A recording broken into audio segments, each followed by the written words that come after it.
कि हम हमेशा अपन हर साल राजस्थान दिवस मनाएंगे चैत्र शुक्ल प्रतिपदा को। उसके लिए डेट डिसाइड नहीं रहेगी, उसके लिए हिंदू नव वर्ष का जो प्रथम दिन है वो इसके लिए मायने रखा जाएगा। इसके लिए युवाओं के लिए रोजगार एवं युवा उत्सव जो था, और बाकी जयपुर के अंदर दोनों हुए ही थे, तो 1 2 3 4 5 6 और ये जयपुर के अंदर 2 हो गए, तो ये 7 हो गए टोटल। इन 7 उत्सवों का आयोजन इस प्रकार से किया गया था, जिसमें देखो पश्चिमी राजस्थान के अंदर अगर आप बांट के देखोगे तो 2 ही है, एक बाड़मेर है, एक आपका बीकानेर है। आप जब क्रोनोलॉजी देखोगे साथियों, तो क्रोनोलॉजी के अंदर भी कुछ कुछ मिस्टेक्स होती है। क्रोनोलॉजी में इन वाले पदक को तो आपके 16 बता रखा है और कांस्य पदक को आपके 19 बता रखा है, टोटल पदक 61 बता रखा है कहां पर, क्रोनोलॉजी के अंदर। लेकिन वो गलत है, मैंने इसकी ऑफिशियल वेबसाइट चेक करी है। संविधान का 217, इस अनुच्छेद 217 के तहत राष्ट्रपति के द्वारा न्यायाधीशों की नियुक्ति की जाती है। नियुक्ति का तो जो 25वां संस्करण है ये राजस्थान के अंदर आयोजित किया गया। इससे पहले जो इसका छठा मेला था, वो छठा मेला भी राजस्थान में आयोजित किया गया था। जय हिंद मेरे युवा साथियों, welcome back to the quality education. मैं हूं आपका दोस्त एनआर चौधरी। आज हम लोग फिर से जुड़े हैं दोस्तों राजस्थान करंट अफेयर्स डिस्कस करने के। आज की क्लास में मार्च महीने का कंप्लीट राजस्थान करंट अफेयर्स अपन डिस्कस करेंगे सवालों के और उन सवालों के एक्सप्लेनेशन के माध्यम से। सबसे बेहतरीन बात कि इस क्लास के अंदर आपको क्रोनोलॉजी और सूजस इन दोनों से मिले जुले सवाल देखने को मिलने वाले हैं।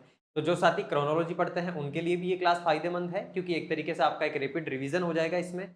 और जो साथी सूजस पढ़ते हैं या ना भी पढ़ते हैं, लेकिन आपके जिस भी एग्जाम की आप तैयारी कर रहे हो, उस एग्जाम के सिलेबस में अगर राजस्थान समसामयिकी कहीं लिखा हुआ है, अगर 4-5 प्रश्न भी आपके राजस्थान करंट अफेयर्स के आने हैं, तो ये वाला करंट अफेयर्स आपके लिए बहुत महत्वपूर्ण होने वाला है, क्योंकि इसमें हमने कुछ पीआईबी की वेबसाइट है वहां से भी कुछ चीजें इन्वॉल्व करी है। इसके अलावा क्रोनोलॉजी का करंट अफेयर्स अपन ने इसके अंदर इन्वॉल्व करा है, और सूजस के बहुत सारे जो इंपॉर्टेंट फैक्ट थे जहां से सवाल आपके एग्जाम में आ सकते हैं, वो भी इस क्लास में हमने कवर करे हैं। तो आ जाओ बिना देरी की अपन शुरुआत करते हैं।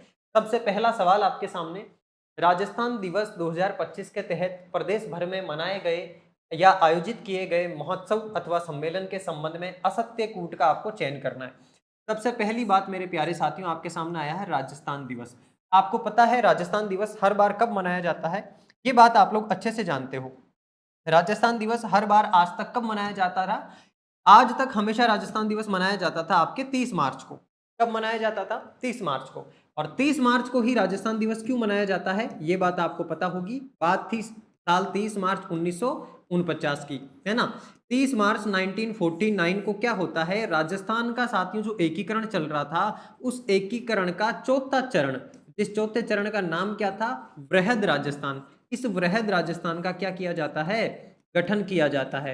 और इस वृहद राजस्थान के इसका उद्घाटन किसके द्वारा किया जाता है? वो आपके सरदार वल्लभ भाई पटेल के द्वारा किया जाता है। और क्योंकि 30 मार्च को राजस्थान का लगभग बहुत सारा पोर्शन, हालांकि इसके बाद में भी 3 चरण और हुए थे, 5वां, 6ठा और 7वां। 5वें चरण में मत्स्य संघ जो है वो ऐड हुआ था, मत्स्य वाला पार्ट, इसके अंदर सिरोही ऐड हुआ था, इसके अंदर आपके अजमेर मेरवाड़ा ऐड हुआ था। और इसको 7वें चरण को आपको पता ही होगा आधुनिक राजस्थान का नाम दिया था। और ये जो आधुनिक राजस्थान वाला कॉन्सेप्ट है, ये साथियों आपके 1 नवंबर 1956 को राजस्थान का पूरा एकीकरण कंप्लीट होता है। वर्तमान में जो आधुनिक राजस्थान हम देखते हैं वो 1 नवंबर 1956 को हमारे सामने आया था। बट अपन क्योंकि बात कर रहे हैं 30 मार्च की, और 30 मार्च 1949 को राजस्थान का चौथा चरण, जिसको वृहद राजस्थान के नाम से जानते हैं, उसका उद्घाटन किया गया था सरदार वल्लभ भाई पटेल के द्वारा। और उसी के उपलक्ष्य में हम आज तक राजस्थान दिवस मनाते आ रहे हैं। किस डेट को? 30 मार्च को। बट इस बार आपके भजनलाल सरकार ने थोड़ा सा खेला कर दिया। क्या खेला कर दिया? भजनलाल सरकार ने कहा कि 30 मार्च तो ठीक है, आज तक हम राजस्थान दिवस मनाते आए थे, लेकिन अब जो है हम राजस्थान दिवस कब मनाएंगे? तो इन्होंने एक बहुत महत्वपूर्ण घोषणा करी थी साथियों कि अब जो है हम राजस्थान दिवस मनाएंगे आपके कब? चैत्र शुक्ल प्रतिपदा को। कब मनाएंगे? चैत्र शुक्ल प्रतिपदा को। और ये चैत्र शुक्ल प्रतिपदा का मतलब क्या होता है? जो चैत्र मास की शुक्ल पक्ष की साथियों जो एकम होती है, उसी को चैत्र शुक्ल प्रतिपदा बोला जाता है। और हिंदू नव संवत्सर होता है इस दिन, यानी कि हिंदुओं के लिए नए साल की शुरुआत होती है चैत्र शुक्ल एकम से। और इसी दिन से आपके चैत्र के नवरात्र भी प्रारंभ होते हैं। और कोइंसिडेंटली लकीली ये बात देखो कि इस बार चैत्र शुक्ल प्रतिपदा को ही साथियों आपके क्या था? 30 मार्च था। चैत्र शुक्ल प्रतिपदा के लिए इन्होंने घोषणा करी और इसी दिन इस बार क्या था 30 मार्च था। अब ये जरूरी नहीं कि अगली साल भी इस दिन 30 मार्च हो, यानी कि डेट 30 ही पड़े चैत्र शुक्ल एकम के दिन। बाकी आज से अब राजस्थान दिवस हम कब मनाएंगे कि हमेशा अपन हर साल राजस्थान दिवस मनाएंगे चैत्र शुक्ल प्रतिपदा को। उसके लिए डेट डिसाइड नहीं रहेगी, उसके लिए हिंदू नव वर्ष का जो प्रथम दिन है वो इसके लिए मायने रखा जाएगा। तो ये जो राजस्थान दिवस मनाया गया था, एक तो आपको ये बात ध्यान रखनी है चैत्र शुक्ल प्रतिपदा को अब मनाया जाएगा। इस बार चैत्र शुक्ल प्रतिपदा को आपके 30 मार्च था और आगे से 30 मार्च को ना मना करके इस दिन मनाया जाएगा। और राजस्थान दिवस जब मनाया गया साथियों तो 7 दिन का एक महोत्सव चला था पूरे के पूरे राजस्थान के अंदर। ये जो 7 दिन का महोत्सव चला था इसकी शुरुआत हो जाती है आपकी कब से, 25 मार्च से। ये 25 मार्च से लेकर के 31 मार्च तक ये क्या चलता है, महोत्सव चलता है। और इस महोत्सव के अंदर साथियों ये यही बात पूछ रहा है कि तहत प्रदेश भर में मनाए गए, पूरे राजस्थान में अलग अलग जगह पर महोत्सव मनाए गए। जैसे कहीं पर महिला सम्मेलन का आयोजन किया गया, कहीं पर अंत्योदय कल्याण समारोह का आयोजन किया गया, कहीं पर विकास एवं सुशासन उत्सव का आयोजन किया गया। तो वो आयोजन कहां कहां पर किए गए, इसके संबंध में आपको क्या बताना है, असत्य बताना है। अब देखो सबसे पहले अपन बात कर लेते हैं महोत्सव में महिला सम्मेलन की। तो महिला सम्मेलन का आयोजन बाड़मेर में किया गया था। क्या आपको ये 7 के 7 सम्मेलन याद रखने हैं, कौन से सम्मेलन का आयोजन कहां पर किया गया था? तो बिल्कुल ये पहली वाली बात तो आपकी सही है, महिला सम्मेलन का आयोजन आपके बाड़मेर के अंदर ही किया गया था। दूसरा बोल रहा है अंत्योदय कल्याण समारोह। अंत्योदय कल्याण समारोह का आयोजन बीकानेर में किया गया था क्या? यहां पर इन्होंने थोड़ी सी गड़बड़ कर दी। ये इसका अंत्योदय का साथियों आपके बीकानेर के अंदर आयोजन नहीं हुआ था। आप कहोगे गुरुजी फिर कहां हुआ था? तो इसका आयोजन हुआ था आपके भरतपुर के अंदर, ये ध्यान रखना है। और इसने पूछा क्या है, असत्य पूछा है, तो अपने ऑप्शन नंबर बी क्या हो गया, असत्य हो गया। तीसरी बात, विकास एवं सुशासन उत्सव, यानी कि डेवलपमेंट के लिए और सुशासन के लिए जो उत्सव मनाया गया था वो कहां मनाया गया था, भीलवाड़ा के अंदर, बिल्कुल सही बात है। और मुख्यमंत्री रोजगार उत्सव और युवा सम्मेलन का आयोजन कहां पर किया गया था, कोटा के अंदर किया गया था। आगे आ जाओ, इसके बारे में मैं और इन डेप्थ आपको चीजें बता देता हूं। आप ये चीज जानते हो परंपरागत रूप से 30 मार्च को मनाया जाता था, लेकिन अब से चैत्र शुक्ल प्रतिपदा को यानी कि एकम को मनाया जाएगा। और साप्ताहिक जो महोत्सव चला था साथियों राजस्थान दिवस के उपलक्ष्य में, 25 मार्च से उसकी शुरुआत होती है, 31 मार्च 2025 तक वो चलता है। जिसके अंदर देखो 25 मार्च के दिन कौन से उत्सव का आयोजन किया गया था, महिला सम्मेलन का आयोजन किया गया था। और वो कहां पर किया गया था, बाड़मेर के अंदर महिला उत्सव का महिला सम्मेलन का आयोजन हुआ था। 26 मार्च को आपके किसान सम्मेलन एवं किसान उत्पादक सम्मेलन हुआ था। ये कहां पर हुआ था, ये बीकानेर में हुआ था, ये भी आपको बात ध्यान रखनी है। 27 मार्च को अंत्योदय कल्याण समारोह का आयोजन ये कहां पर होता है, ये भरतपुर के अंदर होता है। 28 को आपके विकास एवं सुशासन उत्सव का आयोजन कहां पर होता है, भीलवाड़ा के अंदर। 29 मार्च को मुख्यमंत्री रोजगार उत्सव और युवा सम्मेलन का आयोजन किया गया था आपके कहां पर, कोटा के अंदर। और 30 मार्च को जिस दिन राजस्थान दिवस था साथियों, इस दिन चैत्र शुक्ल प्रतिपदा या चैत्र शुक्ल एकम के दिन राज्य स्तर पर सांस्कृतिक संध्या जो है, ये थोड़ा सा इंपॉर्टेंट है, इसको स्टार लगा लेना। इस सांस्कृतिक संध्या का आयोजन 30 मार्च को किया गया था और कहां पर, जयपुर के अंदर आपका जो अल्बर्ट हॉल है साथियों, यहां पर किया गया था। और लास्ट 31 मार्च को जो इन्वेस्टमेंट फेस्टिवल का आयोजन किया गया था, निवेश उत्सव का आयोजन किया गया था, वो भी आपके जयपुर में किया गया था। तो जयपुर में केवल 2 ही उत्सवों का आयोजन किया जाता है। एक तो आपकी जो राजस्थान राज्य स्तरीय सांस्कृतिक संध्या हुई थी, जिसमें राजस्थान की परंपरा से संबंधित सारे के सारे सांस्कृतिक कार्यक्रमों का आयोजन किया गया था। और बेसिकली ये बात आपको पता ही होगी कि राजस्थान दिवस हम मनाते क्यों हैं, क्योंकि इस दिन हमारे राजस्थान की संस्कृति और परंपरा, इन दोनों का मिला जुला रूप अपन को देखने को मिलता है। बहुत सारे कार्यक्रमों का आयोजन किया जाता है और क्योंकि इसी दिन राजस्थान का गठन लगभग पूरा हुआ था, लगभग चौथे चरण तक राजस्थान के अंदर सारी चीजें मिल चुकी थी। आपको पता है 5वें, 6ठे और 7वें चरण में एक एक रियासतें ही मिली थी, जिसमें मत्स्य संघ सिरोही यानी कि माउंट आबू वाला और अजमेर मेरवाड़ा वाला सेक्शन था। अब ये 7 के 7 महोत्सव आपको याद रखना है। इसको याद रखने के लिए क्या करना होगा आपको, देखो इसको याद रखने के लिए आप नॉर्मल एक राजस्थान का अपना नक्शा बनाओ।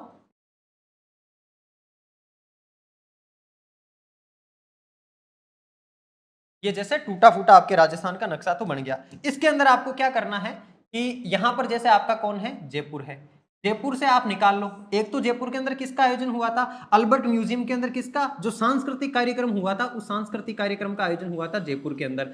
इसके अलावा जो निवेश उत्सव था साथियों, उसका आयोजन भी आपके कहां पर हुआ था, जयपुर के अंदर हुआ था। इन दो को आपने यहां लिख लिया। अब देखो बाड़मेर के अंदर किसका आयोजन हुआ था, महिला सम्मेलन का आयोजन हुआ था। आपके बाड़मेर कहां पड़ता है, इस वाली जगह पर बाड़मेर पड़ता है। इस बाड़मेर के अंदर यानी कि बी लिख लो यहां पर, और बाड़मेर के अंदर महिला उत्सव का आयोजन हुआ था। इस प्रकार से नक्शे के अंदर जब आप इन चीजों को लिख लोगे ना, तो ये चीजें आसानी से आपको याद हो जाएगी। अच्छा, बीकानेर के अंदर कौन से उत्सव का आयोजन हुआ था, तो आपके किसान सम्मेलन, बीकानेर कहाँ पड़ता है आपका, ये ऊपर की साइड पड़ता है, यहाँ पर बीकानेर। यहाँ बीकानेर के अंदर किसानों से संबंधित जो उत्सव था, किसके लिए, किसानों के विकास के लिए जो किसान उत्सव था, इसका आयोजन आपके कहाँ हुआ था, बीकानेर के अंदर हुआ था, किसान सम्मेलन और किसान उत्पादक सम्मेलन। अच्छा, भरतपुर में कौन सा होता है, अंत्योदय कल्याण योजना। भरतपुर आपका इस वाले सेक्शन में यहाँ पर पड़ता है, ऊपर की साइड, यहाँ पर आप लिख लो अंत्योदय, भरतपुर को सिलेक्ट करके।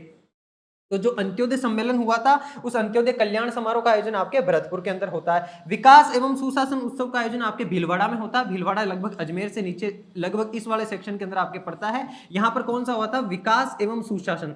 इस प्रकार से आप क्या करोगे, इस प्रकार से जब नक्शे के अंदर आप इन चीजों को इंडिकेट कर करके लिख लोगे ना, तो आपका दिमाग, आपकी जो फोटोग्राफिक मेमोरी है दिमाग की, वो इन चीजों को याद रख लेगी, वरना तो चीजें याद रखना थोड़ा सा मुश्किल हो जाएगा। कोटा के अंदर आपके कौन सा हुआ था, मुख्यमंत्री रोजगार उत्सव का आयोजन कोटा के अंदर किया गया था। आ जाओ, कोटा को भी लिख लेते हैं, ये रहा यहाँ पर आपका कोटा। यहाँ पर रोजगार उत्सव, मुख्यमंत्री का जो रोजगार उत्सव था, किसके लिए, युवाओं के लिए, रोजगार एवं युवा उत्सव जो था। और बाकी जयपुर के अंदर दोनों हुए ही थे, तो 1 2 3 4 5 6 और ये जयपुर के अंदर 2 हो गए, तो ये 7 हो गए टोटल। इन 7 उत्सवों का आयोजन इस प्रकार से किया गया था, जिसमें देखो पश्चिमी राजस्थान के अंदर अगर आप बांट के देखोगे तो 2 ही है, एक बाड़मेर है, एक आपका बीकानेर है।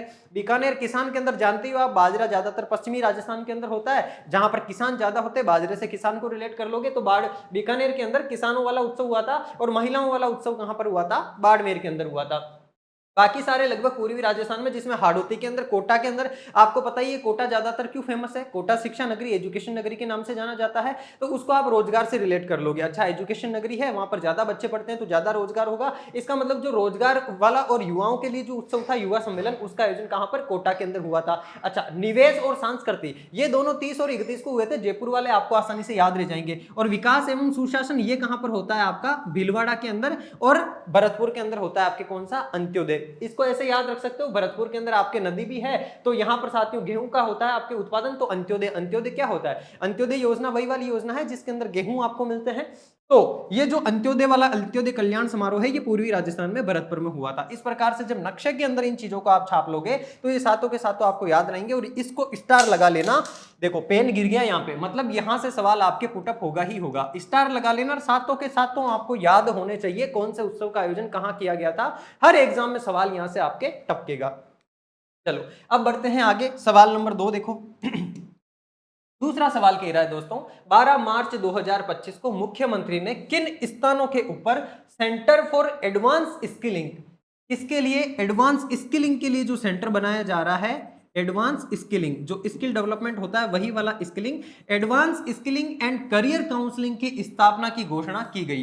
हाल ही में आपको पता है साथियों, जो वित्त और विनियम विधेयक जो था उसके ऊपर चर्चा चल रही थी, उसी चर्चा के अंदर ये एक महत्वपूर्ण बात निकल करके आती है कि हम क्या करेंगे, centre for advance skilling and career counselling की स्थापना करेंगे। कहां कहां पर होगी, ये एक आपके उदयपुर में होगी, एक आपके जयपुर में होगी, और एक भरतपुर में होगी। फिर से वही आपके राजस्थान वाला नक्शा बना लो आप, इस राजस्थान वाले नक्शे के अंदर। चलो इस बार थोड़ा सा,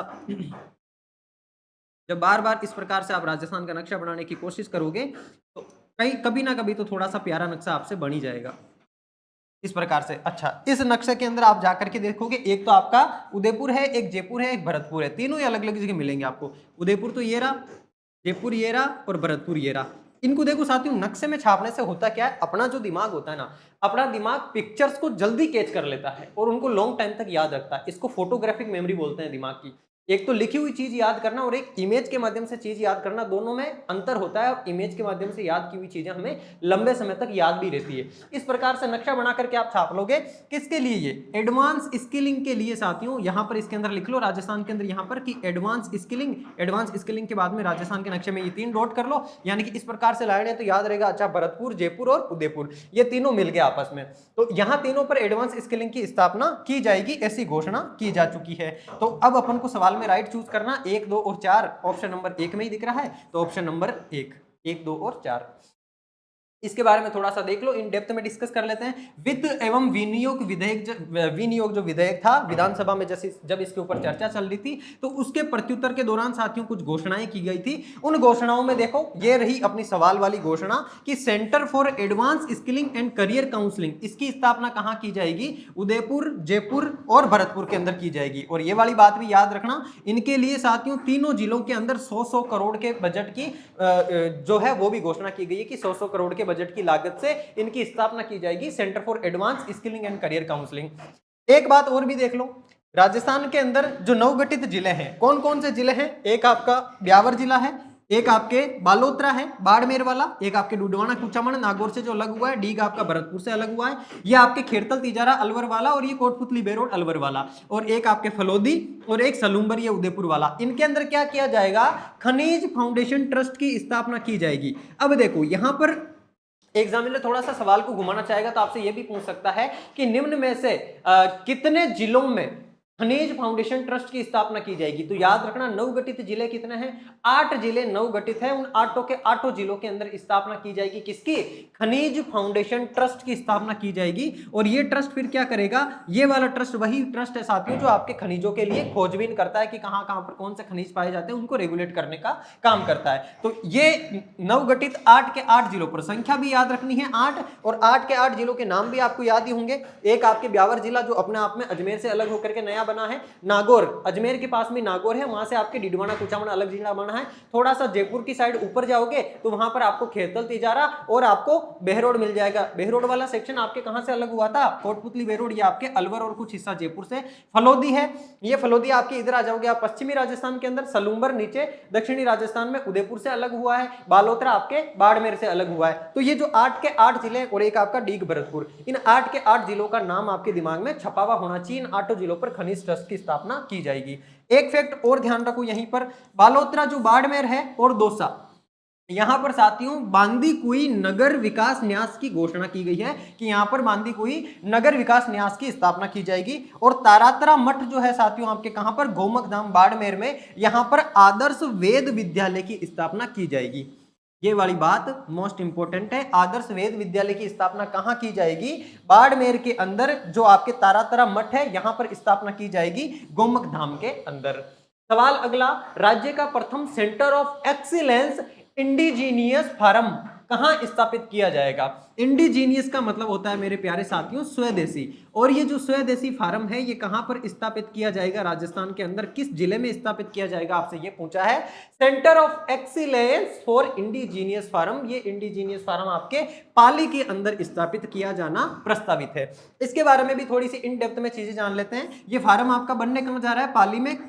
लागत होगी लगभग 10 करोड़ की लागत। अच्छा, ये जो इंडिजीनियस फार्म है क्यों स्थापित किया जा रहा है? इसका उद्देश्य क्या है?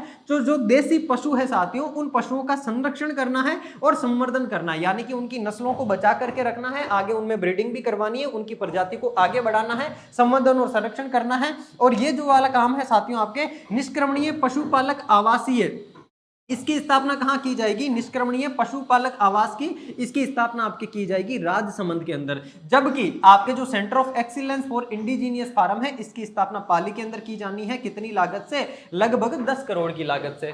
सवाल अगला आपके खेलो इंडिया पैरा गेम्स है। यह आपको पता ही है हाल ही के अंदर खेलो इंडिया पैरा गेम्स दूसरे नंबर के आयोजित हुए थे। कहां पर? दिल्ली के अंदर। इससे पहले साल 2023 में पहले गेम्स का आयोजन होता है पैरा गेम्स का दिल्ली के अंदर ही, और अभी इस साल दूसरे नंबर के होते हैं। हालांकि पहले इनका आयोजन बिहार में होना प्रस्तावित था, लेकिन फिर नया नोटिफिकेशन निकाल करके ये बोला गया कि इसका आयोजन हम कहां करवाएंगे? दिल्ली के अंदर ही करवाएंगे। और दिल्ली के अंदर हुए इन गेम्स के अंदर मेरे प्यारे साथियों हरियाणा आपके पहले नंबर पर आता है और राजस्थान की रैंकिंग इसमें चौथे नंबर की रहती है। अब क्योंकि अपन राजस्थान का करंट अफेयर्स पढ़ रहे हैं तो ये ध्यान रखो कि अपन राजस्थान के पर्सपेक्टिव में इस सवाल में सारी चीजें डिस्कस करेंगे कि राजस्थान ने कौन कौन से कितने कितने पदक जीते और कितनी रैंक आई। सवाल कहना चाह रहा है खेलो इंडिया पैरा गेम्स 2025 में राजस्थान के संबंध में निम्न में से आपको असंगत युग्म का चयन करना है। सवाल आजकल एग्जाम में आपको ऐसे ही पूछे जाते हैं। जिस प्रकार के एग्जाम में सवाल पूछे जाते हैं वैसे ही सवाल क्वालिटी एजुकेशन के इस प्लेटफॉर्म पर आपको देखने को मिलते हैं। एक तो मैं वन लाइनर सवाल बना दूं सीधा सीधा आपके, लेकिन वन लाइनर सवाल पूछे ही नहीं जाते ना एग्जाम में। मतलब क्या है वैसे सवाल बनाने का? सवाल ऐसे ही पूछे जाते हैं जिसमें आपको पूरे के पूरे टॉपिक की नॉलेज होनी चाहिए। तो देखो सबसे पहला कह रहा है राजस्थान ने स्वर्ण पदक कितने जीते थे? 22 जीते थे, बिल्कुल सही बात है। 22 स्वर्ण पदक जीते थे राजस्थान ने। रजत पदक कितने जीते हैं? 18 जीते हैं क्या? बिल्कुल सही बात है, 18 रजत पदक जीते हैं। और ब्रॉन्ज मेडल कितने जीते थे राजस्थान ने साहब? 19 बता रहा है ये, जबकि ये गलत हो जाएगा। 19 पदक नहीं जीते थे साहब, 24 रजत पदक जीते थे, 24 रजत पदक जीते थे। टोटल कुल मिलाकर के इन सबको आप जोड़ोगे तो 64 पदक जीते थे राजस्थान ने। और राजस्थान की रैंक की अगर बात करें साथियों तो रैंक आई थी चौथी। ये कह रहा है कि पदक तालिका में स्थान कौन सा है, द्वितीय है क्या, नहीं साहब द्वितीय नहीं है, फिर कौन सा स्थान है, चौथा स्थान है। इसने पूछा असंगत, अपन को पता है पहला सही है, दूसरा सही है, तीसरा और चौथा गलत है, असंगत में 3 और 4 आएगा, तो अपन ऑप्शन नंबर डी चूज करेंगे। अब देखो इस प्रकार से आपको चीजें जब सारी याद होगी ना तभी जाकर के उस सवाल की तह तक पहुंच पाओगे, सवाल को आप सही कर पाओगे। इसका मतलब पढ़ते वक्त माइंड को पूरी तरह से एक्टिव रख करके पढ़ना है, हर एक चीज उस टॉपिक से रिलेटेड अपन को पढ़नी है। यह भी पूछ सकता था इस सवाल के अंदर कि खेलो इंडिया पैरा गेम्स का संस्करण कौन सा था, दूसरा संस्करण था, आयोजन कहां पर हुआ था, दिल्ली के अंदर आयोजन हुआ था, कौन से महीने में हुआ था, मार्च महीने में हुआ था। इस प्रकार से पहली रैंक हरियाणा के साथ में आपका राजस्थान चौथी रैंक पर आता है। और हाँ एक बात और नोट कर लेना, आप जब क्रोनोलॉजी देखोगे साथियों तो क्रोनोलॉजी के अंदर भी कुछ कुछ मिस्टेक्स होती है। क्रोनोलॉजी में इन वाले पदक को तो आपके 16 बता रखा है और कांस्य पदक को आपके 19 बता रखा है, टोटल पदक 61 बता रखा है कहां पर, क्रोनोलॉजी के अंदर। लेकिन वो गलत है, मैंने इसकी ऑफिशियल वेबसाइट चेक करी है, क्योंकि जब आपको पता होगा मैंने आपको 3 महीने वाला करंट अफेयर्स पढ़ाया था एक पटवार के लिए राष्ट्रीय लेवल का, उसके अंदर मैंने आपको राजस्थान के पदक भी बताए थे। राजस्थान को टोटल 64 पदक मिले हैं, ना कि 61।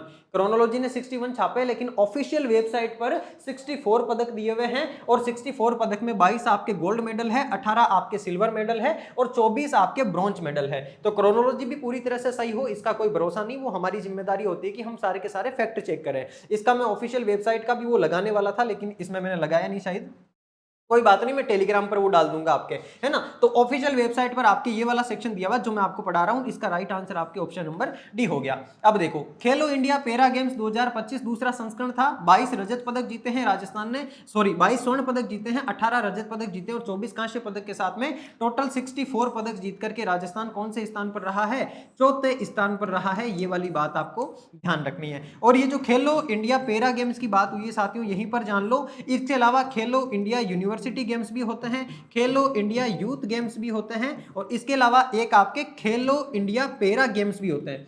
ये वाला अच्छा पैरा गेम्स यही है, तो खेलो इंडिया एक विंटर गेम्स और होंगे, खेलो India winter games. In winter games का आयोजन हाल ही में लेह लद्दाख और जम्मू कश्मीर के अंदर हुआ ही है, फरवरी और मार्च के अंदर। तो ये वाला कॉन्सेप्ट पूरा क्लियर आपके, ये वाला ध्यान रखना 64 पदक है ना, इसको इस प्रकार से लिख लो, 22 गोल्ड है आपके, 16 आपके सिल्वर है और उसके बाद में 24 आपके कितने हैं, ब्रॉन्ज है। इस प्रकार से टोटल मिला करके 64 मेडल है। इस वाली बात को दिमाग के अंदर छाप लो। चलो देखो यहां पर कुछ इंपॉर्टेंट बात आप लोगों के लिए नोटिफिकेशन है, महत्वपूर्ण सूचना। जो साथी ग्राम विकास अधिकारी की तैयारी कर रहे हैं, विलेज डेवलपमेंट ऑफिसर की तैयारी कर रहे हैं, उनके लिए क्वालिटी एजुकेशन के ऑनलाइन टेस्ट लॉन्च किए हुए एप्लीकेशन के ऊपर। टोटल आपके सामने कितने टेस्ट होने हैं, टोटल 24 टेस्ट होने हैं, जिसमें से 16 टॉपिक वाइज रहेंगे और 8 फुल लेंथ टेस्ट रहेंगे।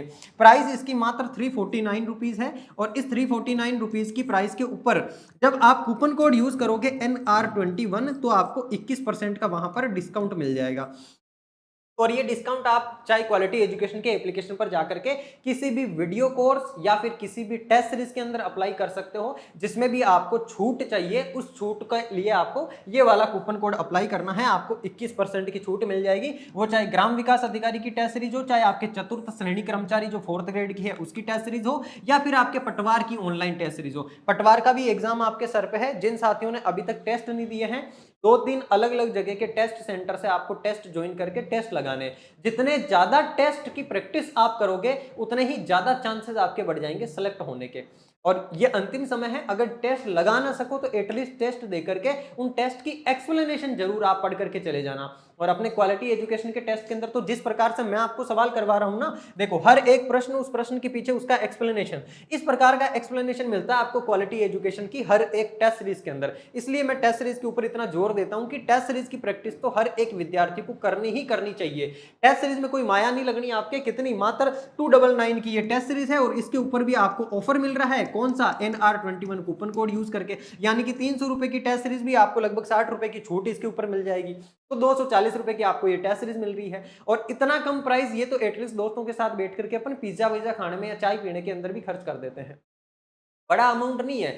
बात ये है कि यार ये टेस्ट सीरीज लेने के बाद इसको रख देते हैं बहुत सारे बच्चे, टेस्ट देते नहीं। मैं देखता हूँ 13-13 हजार बच्चों ने टेस्ट सीरीज में एनरोल कर रखा है, टेस्ट देते केवल 3-4 बच्चे ही हैं। तो फिर मतलब क्या रहा टेस्ट लेने का? टेस्ट सीरीज ज्वाइन तभी करो जो पूरा इंटेंशन क्लियर हो कि यार मुझे टेस्ट की प्रैक्टिस करनी है और मुझे सिलेक्शन लेना ही लेना है। सिलेक्शन की आग, सिलेक्शन की भूख आपके अंदर होगी, तभी जाकर के आप सिलेक्शन ले पाओगे और आपका हर एक एक्शन आपके सिलेक्शन के ओरिएंटेड ही रहेगा। फिर चलो अब अपन आगे बढ़ते हैं अपने सवालों की ओर। ये रहा नेक्स्ट प्रश्न आपके सामने, देखो जरा क्या कहना चाह रहा है।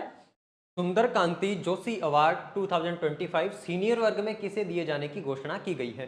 बात कर रहा है साथियों ये सुंदर कांति जोशी अवार्ड की। सबसे पहले तो आपको ये जानना जरूरी है कि ये सुंदर कांति जोशी अवार्ड होता क्या है। ये अवार्ड साथियों बीसीसीआई जो board of cricket control of India है, इसके द्वारा दिए जाते हैं, क्रिकेटर्स को दिए जाने वाले अवार्ड हैं। और इन अवार्ड्स के अंदर साथियों ये पूछ रहा है कि सीनियर वर्ग में किसे दिए जाने की घोषणा करी है। तो आपको याद रखना है जो कौशल्या चौधरी है, इनको साथियों ये अवार्ड सीनियर वर्ग के अंदर दिए गए हैं। अच्छा, 3 नाम और आपको दिख रहे होंगे। तो क्योंकि ये बीसीसीआई के अवार्ड्स है तो ये अलग अलग कैटेगरीज में दिए जाते हैं, सीनियर, जूनियर, सब जूनियर, लाइफ टाइम अचीवमेंट, इस प्रकार से। तो आपको ये भी जानना जरूरी है कौशल्या चौधरी को सीनियर वर्ग का दिया गया है और आपकी जो मेना सियोल है इनको साथियों जूनियर वर्ग का पुरस्कार दिया गया है।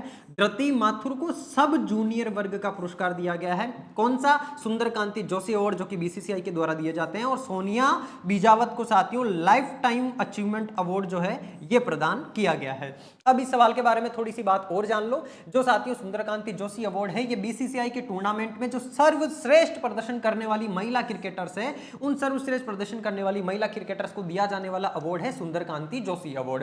राधा निवास क्रिकेट क्लब के द्वारा दिया जाता है ये पुरस्कार, ये भी आपको ध्यान होना चाहिए।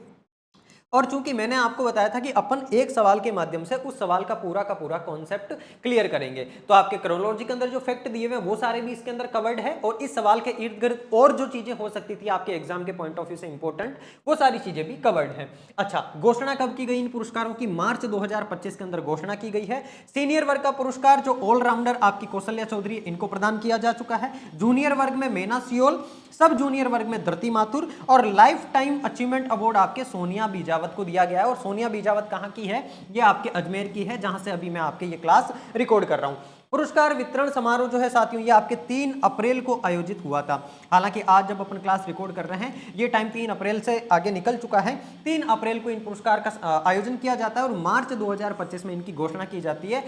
सबसे महत्वपूर्ण बात यहाँ पर जो आपको ध्यान रखनी है, ठीक है, ये वाला फैक्ट तो याद रखना ही रखना है कि सीनियर वर्ग का किसको दिया गया है, जूनियर, सब जूनियर और लाइफ टाइम किसको दिया गया है। ये बात जरूर ध्यान रखना, सुंदर कांति जोशी अवार्ड महिला क्रिकेटर्स को दिया जाने वाला अवार्ड है जो कि बीसीसीआई के अंदर साथियों आपके जो राधा निवास क्रिकेट क्लब है इसके द्वारा प्रदान किया जाता है। 28 मार्च 2025 को राजस्थान उच्च न्यायालय, राजस्थान हाई कोर्ट में 4 नए न्यायाधीश द्वारा शपथ ग्रहण करने के बाद अब न्यायाधीशों की कुल संख्या कितनी हो गई है? मेरे प्यारे साथियों, ये बात मैं आपको ऑलरेडी बता भी चुका हूं, जो अपन एक करंट अफेयर्स की 6 मिनट की क्लास लेकर के आए थे, जिसमें मैंने आपको बताया था वर्तमान में राजस्थान में न्यायाधीशों की संख्या कितनी हो गई है। आपको पता होगा पहले न्यायाधीशों की संख्या 33 थी, उसके बाद में मनीष शर्मा आए तो 34 हो गई।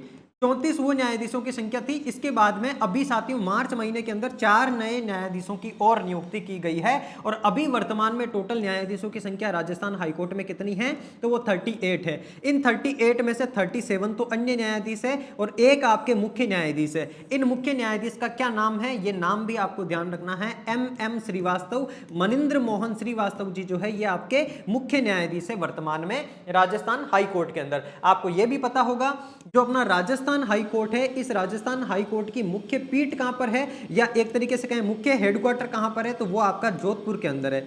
राजस्थान हाईकोर्ट की मुख्य पीठ जोधपुर के अंदर है और उसकी खंडपीठ कहां पर है साथियों, यह भी आपको पता होना चाहिए, जिसका हाल ही में आपसे जेल प्रेरी में सवाल भी पूछा गया। यह खंडपीठ आपके कहां पर है? तो ये आपके जयपुर के अंदर है। और सबसे महत्वपूर्ण बात, राजस्थान हाईकोर्ट के अंदर अधिकतम कितने न्यायाधीश हो सकते हैं? तो टोटल साथियों 50 जो सीट है या 50 सदस्य न्यायाधीश के 50 न्यायाधीश राजस्थान हाईकोर्ट में हो सकता है, इतनी स्वीकृत पद है। यानी कि 50 क्या है? ये आपके स्वीकृत पद है। इन 50 में से कितने पद अभी फिल हो चुके हैं? 38 पद जो आपके फिल हो चुके हैं। और एक बात यहां पर जो इंपॉर्टेंट आपको ध्यान रखनी है कि न्यायाधीश जो होते हैं साथियों, इन न्यायाधीश की नियुक्ति कौन करता है, तो ये आपको पता ही होगा। न्यायाधीश की नियुक्ति जो है साथियों, आपका जो अनुच्छेद है संविधान का 217, इस अनुच्छेद 217 के तहत राष्ट्रपति के द्वारा न्यायाधीशों की नियुक्ति की जाती है। नियुक्ति करने के बाद वो पूर्ण रूप से न्यायाधीश कब कहलाएंगे, तो ये भी आपको पता होगा कि जब न्यायाधीश शपथ ग्रहण कर लेंगे। क्या कर लेंगे, शपथ ग्रहण कर लेंगे। और शपथ ग्रहण का उल्लेख कहां पर है, तो अनुच्छेद नंबर 219 के अंदर शपथ का उल्लेख है।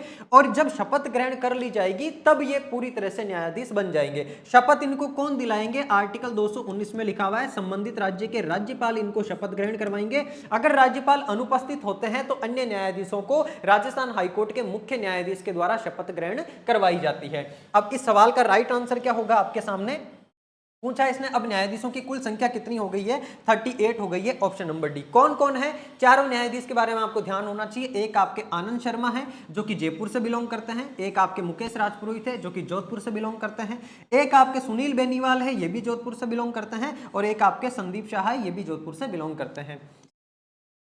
तो ये आपके AMSS हो गए ये चार न्यायाधीश। अच्छा, अधिवक्ता कोटे से नियुक्त न्यायाधीश है। अधिवक्ता कोटे से यानी कि ये पहले अधिवक्ता थे और उस कोटे से जो न्यायाधीश बनते हैं ये मुख्य न्यायाधीश नहीं, ध्यान रखना, अन्य न्यायाधीश है। जो आपने सुना होगा 10 जजों की बेंच होती है, 11 जजों की बेंच होती है, उस बेंच के अंदर मुख्य न्यायाधीश के साथ में अन्य न्यायाधीश और भी होते हैं जो फैसला लेने में इंपॉर्टेंट रोल प्ले करते हैं। इनकी नियुक्ति के बाद अब राजस्थान उच्च न्यायालय में न्यायाधीशों की संख्या कितनी हो गई है, तो 38 हो गई है। ये बात आपको ध्यान रखनी है। कुल कितने पद राजस्थान हाईकोर्ट के अंदर स्वीकृत है, तो टोटल 50 पद आपके स्वीकृत है।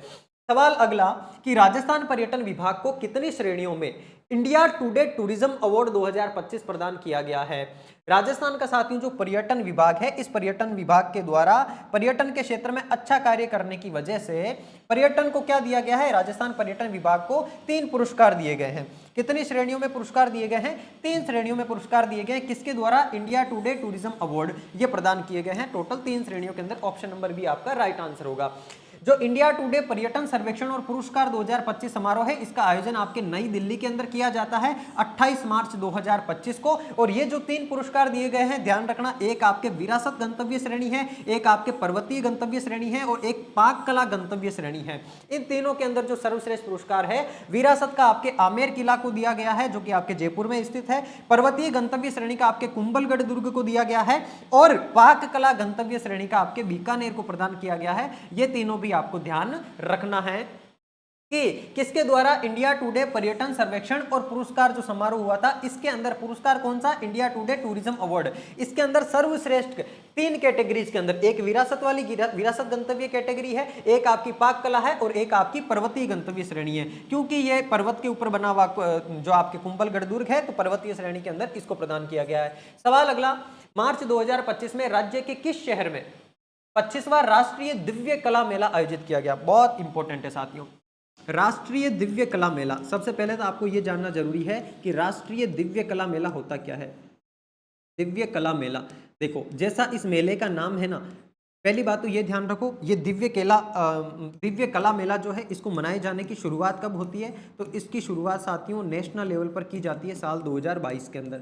और 2022 से लेकर के अभी साल कौन सा चल रहा है, 2025 चल रहा है। इस 3 सालों के टाइम ड्यूरेशन के दौरान टोटल कितने 25 मेलों का आयोजन किया जा चुका है। यानी कि साल में 4 या 5 मेलों का आयोजन किया जाता है। और ये जो राष्ट्रीय दिव्य कला मेला है, दिव्य से आप याद रखोगे क्या, दिव्यांग। तो जो दिव्यांग भाई बहन हैं अपने, उन दिव्यांग भाई बहनों की कला का प्रदर्शन करने के लिए इस मेले का आयोजन किया जाता है। उनके द्वारा किसी प्रकार का कोई हैंडीक्राफ्ट बनाया गया है, कोई प्रोजेक्ट बनाया गया है या किसी प्रकार की और कलाकृति बनाई गई है, उस कला के लिए इस कला मेला का आयोजन किया जाता है। और ये जो राष्ट्रीय दिव्य कला मेला है अब तक राजस्थान में कितनी बार आयोजित किया गया है, टोटल तो 25 बार आयोजित हो चुका है। तो जो 25वां संस्करण है ये राजस्थान के अंदर आयोजित किया गया। इससे पहले जो इसका 6ठा मेला था, वो 6ठा मेला भी राजस्थान में आयोजित किया गया था। और ये जो 25वां मेला है ये भी राजस्थान में आयोजित हुआ है। और आपसे पूछा है कि इस दिव्य कला मेला का आयोजन राजस्थान में कहां पर हुआ है, याद आप रखोगे इसका आयोजन हुआ है आपके कहां पर, उदयपुर के अंदर। ऑप्शन नंबर सी आपका राइट आंसर होगा। तो ये 25वां राष्ट्रीय दिव्य कला मेला है, 25वां संस्करण। आयोजन 21 से 30 मार्च के बीच में 10 दिनों तक उदयपुर के अंदर किया जाता है। कौन इसका आयोजन करता है, राष्ट्रीय दिव्यांग वित्त और विकास निगम के द्वारा। ऑब्वियस सी बात है, दिव्यांगजन से संबंधित जो वित्त और विकास निगम है इसके द्वारा इसका आयोजन किया जाता है। सामाजिक एवं अधिकारिता मंत्रालय के अधीन ये आता है और राज्य में ये राजस्थान के अंदर दूसरी बार आयोजित हो रहा है तथा उदयपुर के अंदर ये पहली बार आयोजित हो रहा है। आपको मैंने बताया टोटल 25 बार ये आयोजित हो चुका है, जिसमें से राजस्थान में केवल 2 ही बार हुआ है। एक बार पहले हुआ था जो इसके 6ठे नंबर का था साथियों, 6ठा संस्करण, उसका आयोजन जयपुर में किया गया था। कब? जुलाई 2023 के अंदर। और इस बार जो 25वां संस्करण है वो उदयपुर के अंदर किया गया। तो उदयपुर में अपने आप में होने वाला ये पहला मेला है, लेकिन राजस्थान में होने वाला दूसरा है। तो राष्ट्रीय दिव्य कला मेला टोटल 25 बार आयोजित हो चुका है। राजस्थान में 2 बार ही आयोजित हुआ है, एक बार 2023 में आयोजित हुआ था, अब की बार वापस 2025 में आयोजन हुआ है। 2025 में जो आयोजन हुआ है वो आपके 25वां संस्करण है, ये ध्यान रखना है। चलो बढ़ते हैं आगे। सवाल नंबर नेक्स्ट अपना, राजस्थान रोडवेज को association of state road transport undertaking नई दिल्ली के द्वारा कितनी श्रेणियों में रनर अप पुरस्कार प्रदान किए गए हैं? साथियों, राजस्थान की जो रोडवेज है, आपकी राजस्थान रोडवेज की जो बसें चलती है, जिनके अंदर जब आप एग्जाम देने जाते हो तो आपका टिकट फ्री होता है, बस आपको एडमिट कार्ड दिखाना होता है। उसी राजस्थान रोडवेज को साथियों टोटल 3 श्रेणियों के अंदर पुरस्कार प्रदान किए गए, यानी कि रनर अप पुरस्कार प्रदान किए गए। पुरस्कार कौन से प्रदान किए गए? रनर अप पुरस्कार प्रदान किए गए। और ये जो रनर अप पुरस्कार है कितनी श्रेणियों के अंदर प्रदान किए गए इनको? तो टोटल 3 श्रेणियों के अंदर प्रदान किए गए। किसके द्वारा? Association of state road transport undertaking के द्वारा। ये जो साथियों कहां पर है? ये न्यू दिल्ली के अंदर है। इसके द्वारा, ये जो कि रोडवेज के लिए ही काम करता है, इसके द्वारा प्रदान किए गए हैं टोटल 3 श्रेणियों के अंदर। अच्छा, ये 3 श्रेणियां कौन कौन सी है? एग्जाम में आपसे पूछा जा सकता है। एक श्रेणी है आपकी रोड सेफ्टी, एक श्रेणी तो कौन सी है? Road safety. अच्छा, उसके अलावा दूसरी श्रेणी कौन सी है आपकी? Non traffic revenue. कौन सा है? Non traffic revenue, non traffic revenue. और तीसरी श्रेणी इसके अंदर साथियों एम्प्लॉय प्रोडक्टिविटी। कौन सी? Employ productivity. तो इन तीनों श्रेणियों के अंदर क्या किया गया है? राजस्थान रोडवेज को प्रदान रनर अप पुरस्कार प्रदान किए गए हैं। और इन तीनों श्रेणियों का नाम आपको याद रखना है, दिया जाता है association of state road transport undertaking नई दिल्ली के द्वारा प्रदान किया जाता है। राजस्थान राज्य जो पथ परिवहन निगम है, ये जिसको आप राजस्थान रोडवेज के नाम से जानते हो, इसको साथियों ये 3 पुरस्कार प्रदान किए गए हैं। तो ये तीनों बातें आपको ध्यान रखनी है। अगला सवाल, पन्नाधाय सुरक्षा एवं सम्मान योजना के विशिष्ट सम्मान से किसको सम्मानित किया गया है? पहली बात तो पन्नाधाय को आप किसके लिए जानते हो, ये बात आप मुझे कमेंट बॉक्स में कमेंट करके बताओगे। पन्नाधाय को कौन नहीं जानता? जिसने भी राजस्थान का इतिहास पढ़ा है, जो भी विद्यार्थी राजस्थान के एग्जाम की तैयारी कर रहा है, उसने कहीं ना कहीं 6ठी 7वीं क्लास के अंदर भी पन्नाधाय के बलिदान की कहानी तो जरूर सुनी होगी। तो पन्नाधाय का संबंध कौन से साम्राज्य से था, उस साम्राज्य के बारे में आपको उल्लेख करना है, कौन से राजा के काल में थी और इन्होंने किसकी जान बचाई थी, वो सारी की सारी बातें अगर आप लिख सको तो कमेंट बॉक्स में आकर के लिखना, मुझे बड़ा अच्छा लगेगा। पन्नाधाय के बारे में जो इनकी साथियों एक तरीके से ये एक ऐसी वीरांगना है जिन्होंने वीरता, त्याग और बलिदान का अपना आप में बहुत ही बेहतरीन एग्जाम्पल प्रस्तुत करा है। तो पन्नाधाय के बारे में आपको जो भी बात पता हो कमेंट बॉक्स में आकर के जरूर लिख के मुझे बताना। अब पन्नाधाय सुरक्षा एवं सम्मान जो योजना है, इस योजना के अंदर साथियों जो विशिष्ट सम्मान प्रदान किया गया वो किसको सम्मानित किया गया? इस विशेष सम्मान से आप याद रखोगे जयपुर की जो आपके मनभर देवी है, इनको इस सम्मान से सम्मानित किया गया है। मनभर देवी का संबंध कहां से है? तो जयपुर से है।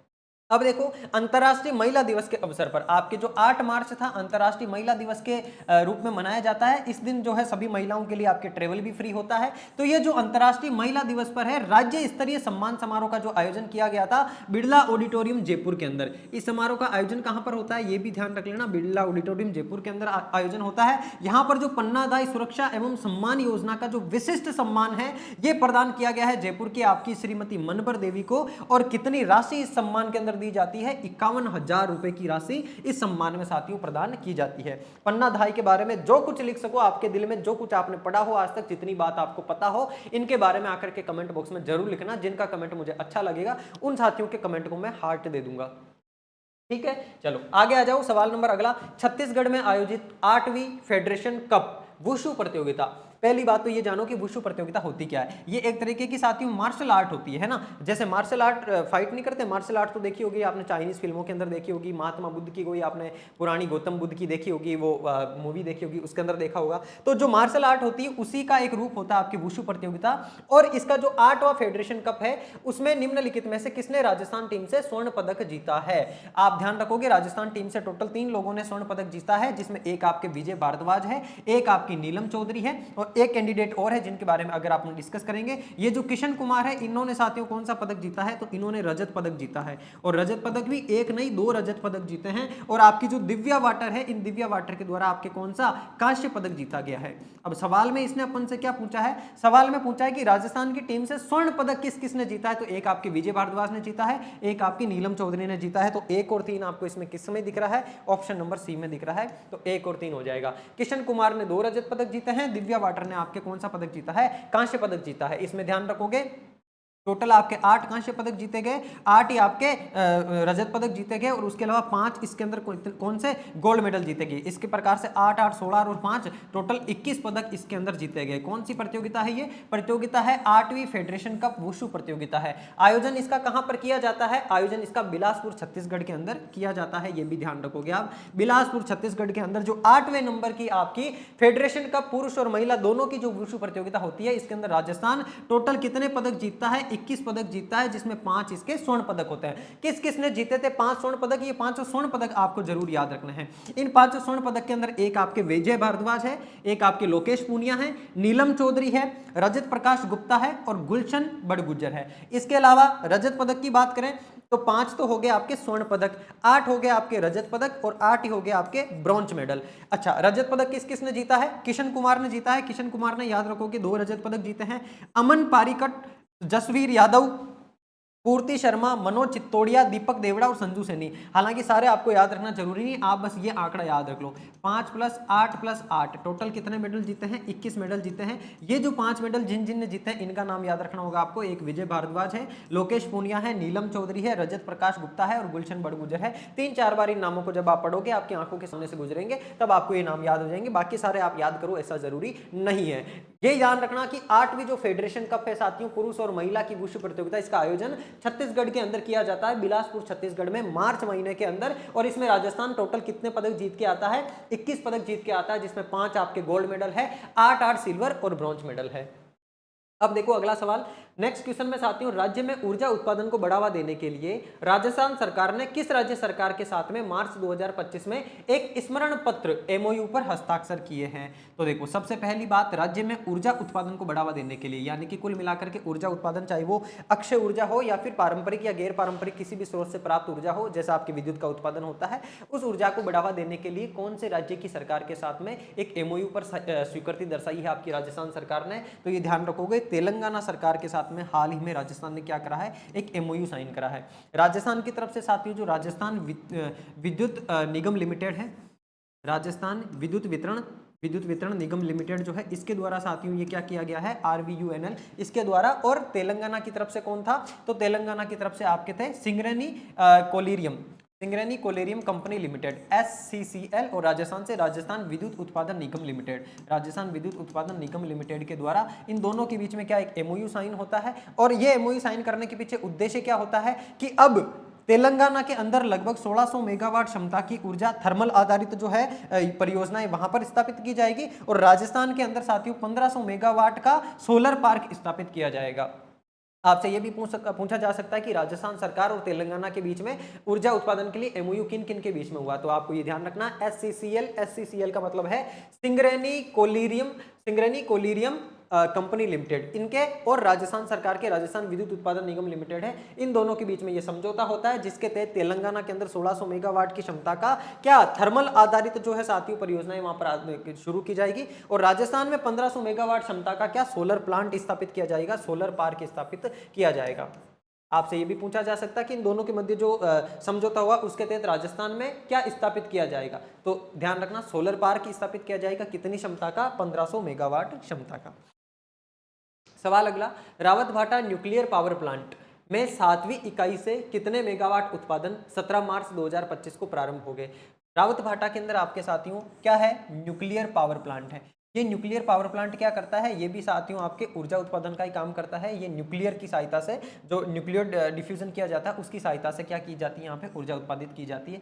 इसके साथियों जो 7वीं इकाई है, इस 7वीं इकाई से कितने मेगावाट उत्पादन 17 मार्च 2025 को प्रारंभ हो गया था। आप ध्यान रखोगे 7वीं इकाई से 700 मेगावाट ऊर्जा जो है इसका उत्पादन प्रारंभ हो चुका है। और ये अपना आप में राजस्थान की ऐसी पहली इकाई है जो कि 700 मेगावाट ऊर्जा का उत्पादन करेगी। इसके अलावा 700 मेगावाट ऊर्जा का उत्पादन रावत भाटा की किसी भी ब्रांच से नहीं हो रहा था। इस पावर प्लांट में जो 7वीं इकाई है ये अपना आप में पहली भी है जो कि 700 मेगावाट ऊर्जा का क्या करने वाली है, उत्पादन करने वाली है। इसके बारे में थोड़ा सा जान लो। रावत भाटा न्यूक्लियर पावर प्लांट है, इसके अंदर जो 7वीं इकाई है 700 मेगावाट उत्पादन 17 मार्च 2025 से प्रारंभ हो गया। कौन सी तकनीक इसमें काम में ली जा रही है, ये इंपॉर्टेंट है आपके लिए। स्वदेशी तकनीक है ये, दबाव युक्त भारी जल रिएक्टर तकनीक। कौन सी तकनीक है, इस तकनीक का नाम एज इट इज आपको याद रखना है, दबाव युक्त भारी जल रिएक्टर तकनीक। भारी जल क्या होता है जानते हो आप, ड्यूटीरियम ऑक्साइड जो होता है D2O, वैसे नॉर्मल जल आपका H2O होता है, ये आपका भारी जल का सूत्र होता है। भारी जल रिएक्टर तकनीक यानी कि भारी जल इसके ऊपर गिरा करके इस रिएक्टर से बिजली उत्पन्न की जाएगी। ये दबाव युक्त भारी जल रिएक्टर तकनीक है। इसके आधार पर जो इसकी 7वीं यूनिट है उससे साथियों 700 मेगावाट ऊर्जा का उत्पादन किया जाएगा। और ये 700 मेगावाट ऊर्जा उत्पादन करने वाली राजस्थान की तो पहली है, और देश की, भारत देश की कौन से नंबर की है, 25वें नंबर की है, 25th नंबर की है। राजस्थान की पहली 700 मेगावाट क्षमता की इकाई है, ये अपन पढ़ चुके हैं। ये देश की पहली बिजली घर इकाई है जहां यहीं से फ्यूल मिल रहा है और यहीं बिजली भी बन रही है, यानी कि फ्यूल भी यहीं से मिल रहा है रावत भाटा को, और ये देश की अपना आप में इस प्रकार की पहली है। बाकी जो अन्य साथियों आपके बिजली घर होते हैं जहां पर बिजली का उत्पादन किया जाता है वहां फ्यूल कहीं और से लाना पड़ता है, लेकिन ये रावत भाटा वाली जो 700 मेगावाट इकाई, 7वीं जो इकाई 700 मेगावाट विद्युत उत्पादन करने वाली, ये देश की ऐसी पहली विद्युत इकाई है, पहला बिजली घर है जहां पर फ्यूल भी यहीं से मिलेगा और बिजली का उत्पादन भी यहीं पर होगा। चलो बढ़ते हैं आगे नेक्स्ट प्रश्न की ओर। विश्वविद्यालय की विधियां संशोधन विधेयक। हाल ही में आपको पता होगा विधानसभा के अंदर विश्वविद्यालय की जो विधियां हैं, जो टेक्निक्स है, जो वहां के मेथड्स हैं, उन मेथड्स के ऊपर एक संशोधन विधेयक लाया गया है 2025 के अंदर। अब सरकारी विश्वविद्यालयों में कुलपति को किस नाम से जाना जाएगा। हालांकि ये अपन पहले भी डिस्कस कर चुके हैं। देखो 3 चीजें होती है, एक होता है आपका कुलाधिपति, एक कौन होता है, कुलाधिपति होता है, और एक होता है कुलपति। ये वाला कॉन्सेप्ट कुलाधिपति और कुलपति का कॉन्सेप्ट कहां पर चलता है, ये चलता है आपके विश्वविद्यालयों के अंदर, जिसको आप किस नाम से जानते हो, यूनिवर्सिटीज के नाम से जानते हो। आप कहोगे गुरुजी फिर विश्वविद्यालय यूनिवर्सिटी को कहते हैं तो कॉलेज को क्या कहते हैं, तो कॉलेज को कहते हैं महाविद्यालय। ध्यान रखोगे, कॉलेज को क्या कहते हैं, कॉलेज बुक को बोलते हैं महाविद्यालय। महाविद्यालय तो आपके जैसे आपका जो भी कॉलेज है जहाँ से आप BSc BA या फिर MA जो भी कर रहे हो, और एक होता है कि वो कॉलेज कौन से यूनिवर्सिटी के अंदर आता है। जैसे राजस्थान के अंदर टोटल कितने यूनिवर्सिटीज़ है, राजस्थान में टोटल 33 यूनिवर्सिटीज़ है जो कि राजस्थान सरकार के अधीन आते हैं। जैसे आपने राजस्थान यूनिवर्सिटी का नाम सुना होगा, निर्वाण यूनिवर्सिटी का नाम सुना होगा, MDS महर्षि दयानंद सरस्वती यूनिवर्सिटी का नाम सुना होगा, कोटा ओपन यूनिवर्सिटी का नाम सुना होगा।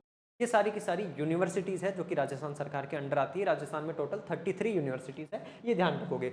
अब इन यूनिवर्सिटीज़ के अंदर साथियों जितनी भी राजस्थान सरकार के अंडर में आने वाली यूनिवर्सिटीज़ है, उन सभी यूनिवर्सिटीज़ का कुलाधिपति तो एक ही होगा। क्या होगा, कुलाधिपति तो एक ही होगा। और ये कुलाधिपति होता कौन है, उस संबंधित राज्य का राज्यपाल क्या होता है, उसका कुलाधिपति होता है। और हर एक यूनिवर्सिटी के अंदर कुलपति अलग अलग होता है।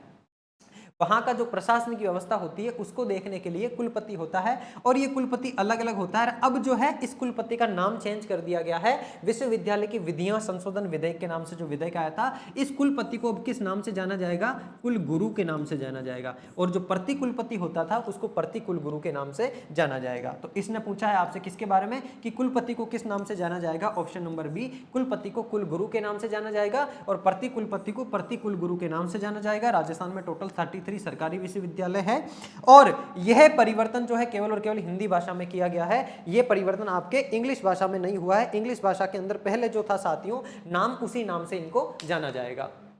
चलो देखो नेक्स्ट प्रश्न अपना। अगला सवाल है साथियों, राजस्थान कोचिंग सेंटर नियंत्रण और विनियमन विधेयक 2025 के तहत किसकी अध्यक्षता में नियामक प्राधिकरण का गठन किया जाएगा। नियामक प्राधिकरण की बात कर रहा है साथियों, ये नियामक प्राधिकरण। अच्छा पहली बात तो देखो, एक ऐसा प्राधिकरण या एक ऐसी अथॉरिटी की स्थापना की जा रही है जो कि जितने भी कोचिंग सेंटर्स है राजस्थान के अंदर, चाहे वो नीट IIT JEE की तैयारी करवाने वाले हो, चाहे आपके कंपटीशन की एग्जाम्स की तैयारी करवाने वाले हो, जो भी कोचिंग संस्थान है राजस्थान के अंदर काम कर रहे हैं, उन सभी कोचिंग संस्थानों के ऊपर मजबूती लाने के लिए कि आप फीस किस प्रकार से लोगे, आप फीस अलग अलग इंस्टॉलमेंट में लोगे, एक साथ बच्चे से फीस नहीं ले सकते। बच्चा अगर कोचिंग बीच में छोड़ के जाना चाहता है तो रेशियो के अनुपात में आपको मतलब एक अनुपात लगा करके फीस रखनी होगी, बाकी फीस उसको वापस से रिटर्न करनी होगी। इस प्रकार के इन कोचिंग सेंटर्स के ऊपर बहुत सारे नियम लादे गए हैं सरकार के द्वारा, और उसके लिए साथियों राजस्थान कोचिंग सेंटर नियंत्रण और विनियमन अधिनियम, देखो नियंत्रण और विनियमन यानी कि कंट्रोल करने का उनको, और उनके ऊपर विनियमन बनाएगी सरकार। और इसके लिए क्या किया गया है, इसके लिए एक नियामक प्राधिकरण का गठन किया गया है कि इसको रेगुलेट करने का काम कौन करेगा। तो इस अधिनियम के तहत किसकी अध्यक्षता में, यानी कि ये जो नियामक प्राधिकरण का गठन किया गया है कोचिंग सेंटर्स पर कंट्रोल लेने के लिए, उस प्राधिकरण का अध्यक्ष कौन होगा। तो उस प्राधिकरण का अध्यक्ष साथियों आपके जो हायर एजुकेशन डिपार्टमेंट होता है, उच्च शिक्षा विभाग, उस उच्च शिक्षा विभाग का जो सचिव होगा वही इस नियामक प्राधिकरण का क्या होगा, अध्यक्ष होगा। यह बात आपको ध्यान रखनी है। ये राजस्थान कोचिंग सेंटर नियंत्रण और विनियमन अधिनियम के बारे में सारी बातें लिखी हुई है। क्या क्या बातें लिखी हुई कि प्रथम बार में 2 लाख, द्वितीय बार में 5 लाख तथा बार बार उल्लंघन करने पर, यानी कि अगर नियम बनाए जाते हैं उनका उल्लंघन कोई भी कोचिंग संस्थान करता है तो उनको 2 लाख, 5 लाख और बार बार अगर करेंगे वो उल्लंघन तो उनका पंजीयन जो है वो रद्द कर दिया जाएगा। हर एक कोचिंग संस्थान को पंजीयन करवाना होगा जिस भी कोचिंग संस्थान के पास में 50 या उससे अधिक विद्यार्थी है। और सबसे बड़ी बात साथियों की संपूर्ण किस्त एक मुश्त लेने पर प्रतिबिंब है कि अगर आपकी कोचिंग की फीस 48,000 या फिर 1 लाख या 1.5 लाख रुपए है तो आप एक साथ फीस नहीं ले सकते, वो फीस आपको अलग अलग टुकड़ों में 4 किस्तों के अंदर लेनी होगी। और अगर कोई बच्चा मतलब छोड़ करके जाना चाहता है वापस, तो उसको आपको वापस फीस का भी भुगतान करना पड़ेगा। और इसके लिए जो उच्च शिक्षा विभाग है ये इसके सचिव होंगे, उच्च शिक्षा विभाग के सचिव ही इस विनियामक प्राधिकरण के क्या होंगे, अध्यक्ष होंगे। सवाल अगला, आरसीए के बारे में, राजस्थान जो क्रिकेट अकादमी है इसके बारे में। राजस्थान क्रिकेट अकादमी को आपने हाल ही में चर्चाओं में सुना होगा। राजस्थान क्रिकेट अकादमी ने साथियों जो प्रतापगढ़ की छोटी सी बेटी है ना, जिसका नाम है सुशीला मीणा, जिसको कि आपके बॉलिंग के लिए जाना जाता है, उनकी बॉलिंग बहुत ज्यादा वायरल हुई थी, उनकी बॉलिंग का एक वीडियो। उस सुशीला मीणा को राजस्थान क्रिकेट अकादमी ने गोद ले लिया है और अब सुशीला मीणा की आगे की क्रिकेट की सारी ट्रेनिंग जो है वो राजस्थान क्रिकेट अकादमी ही करने वाली है।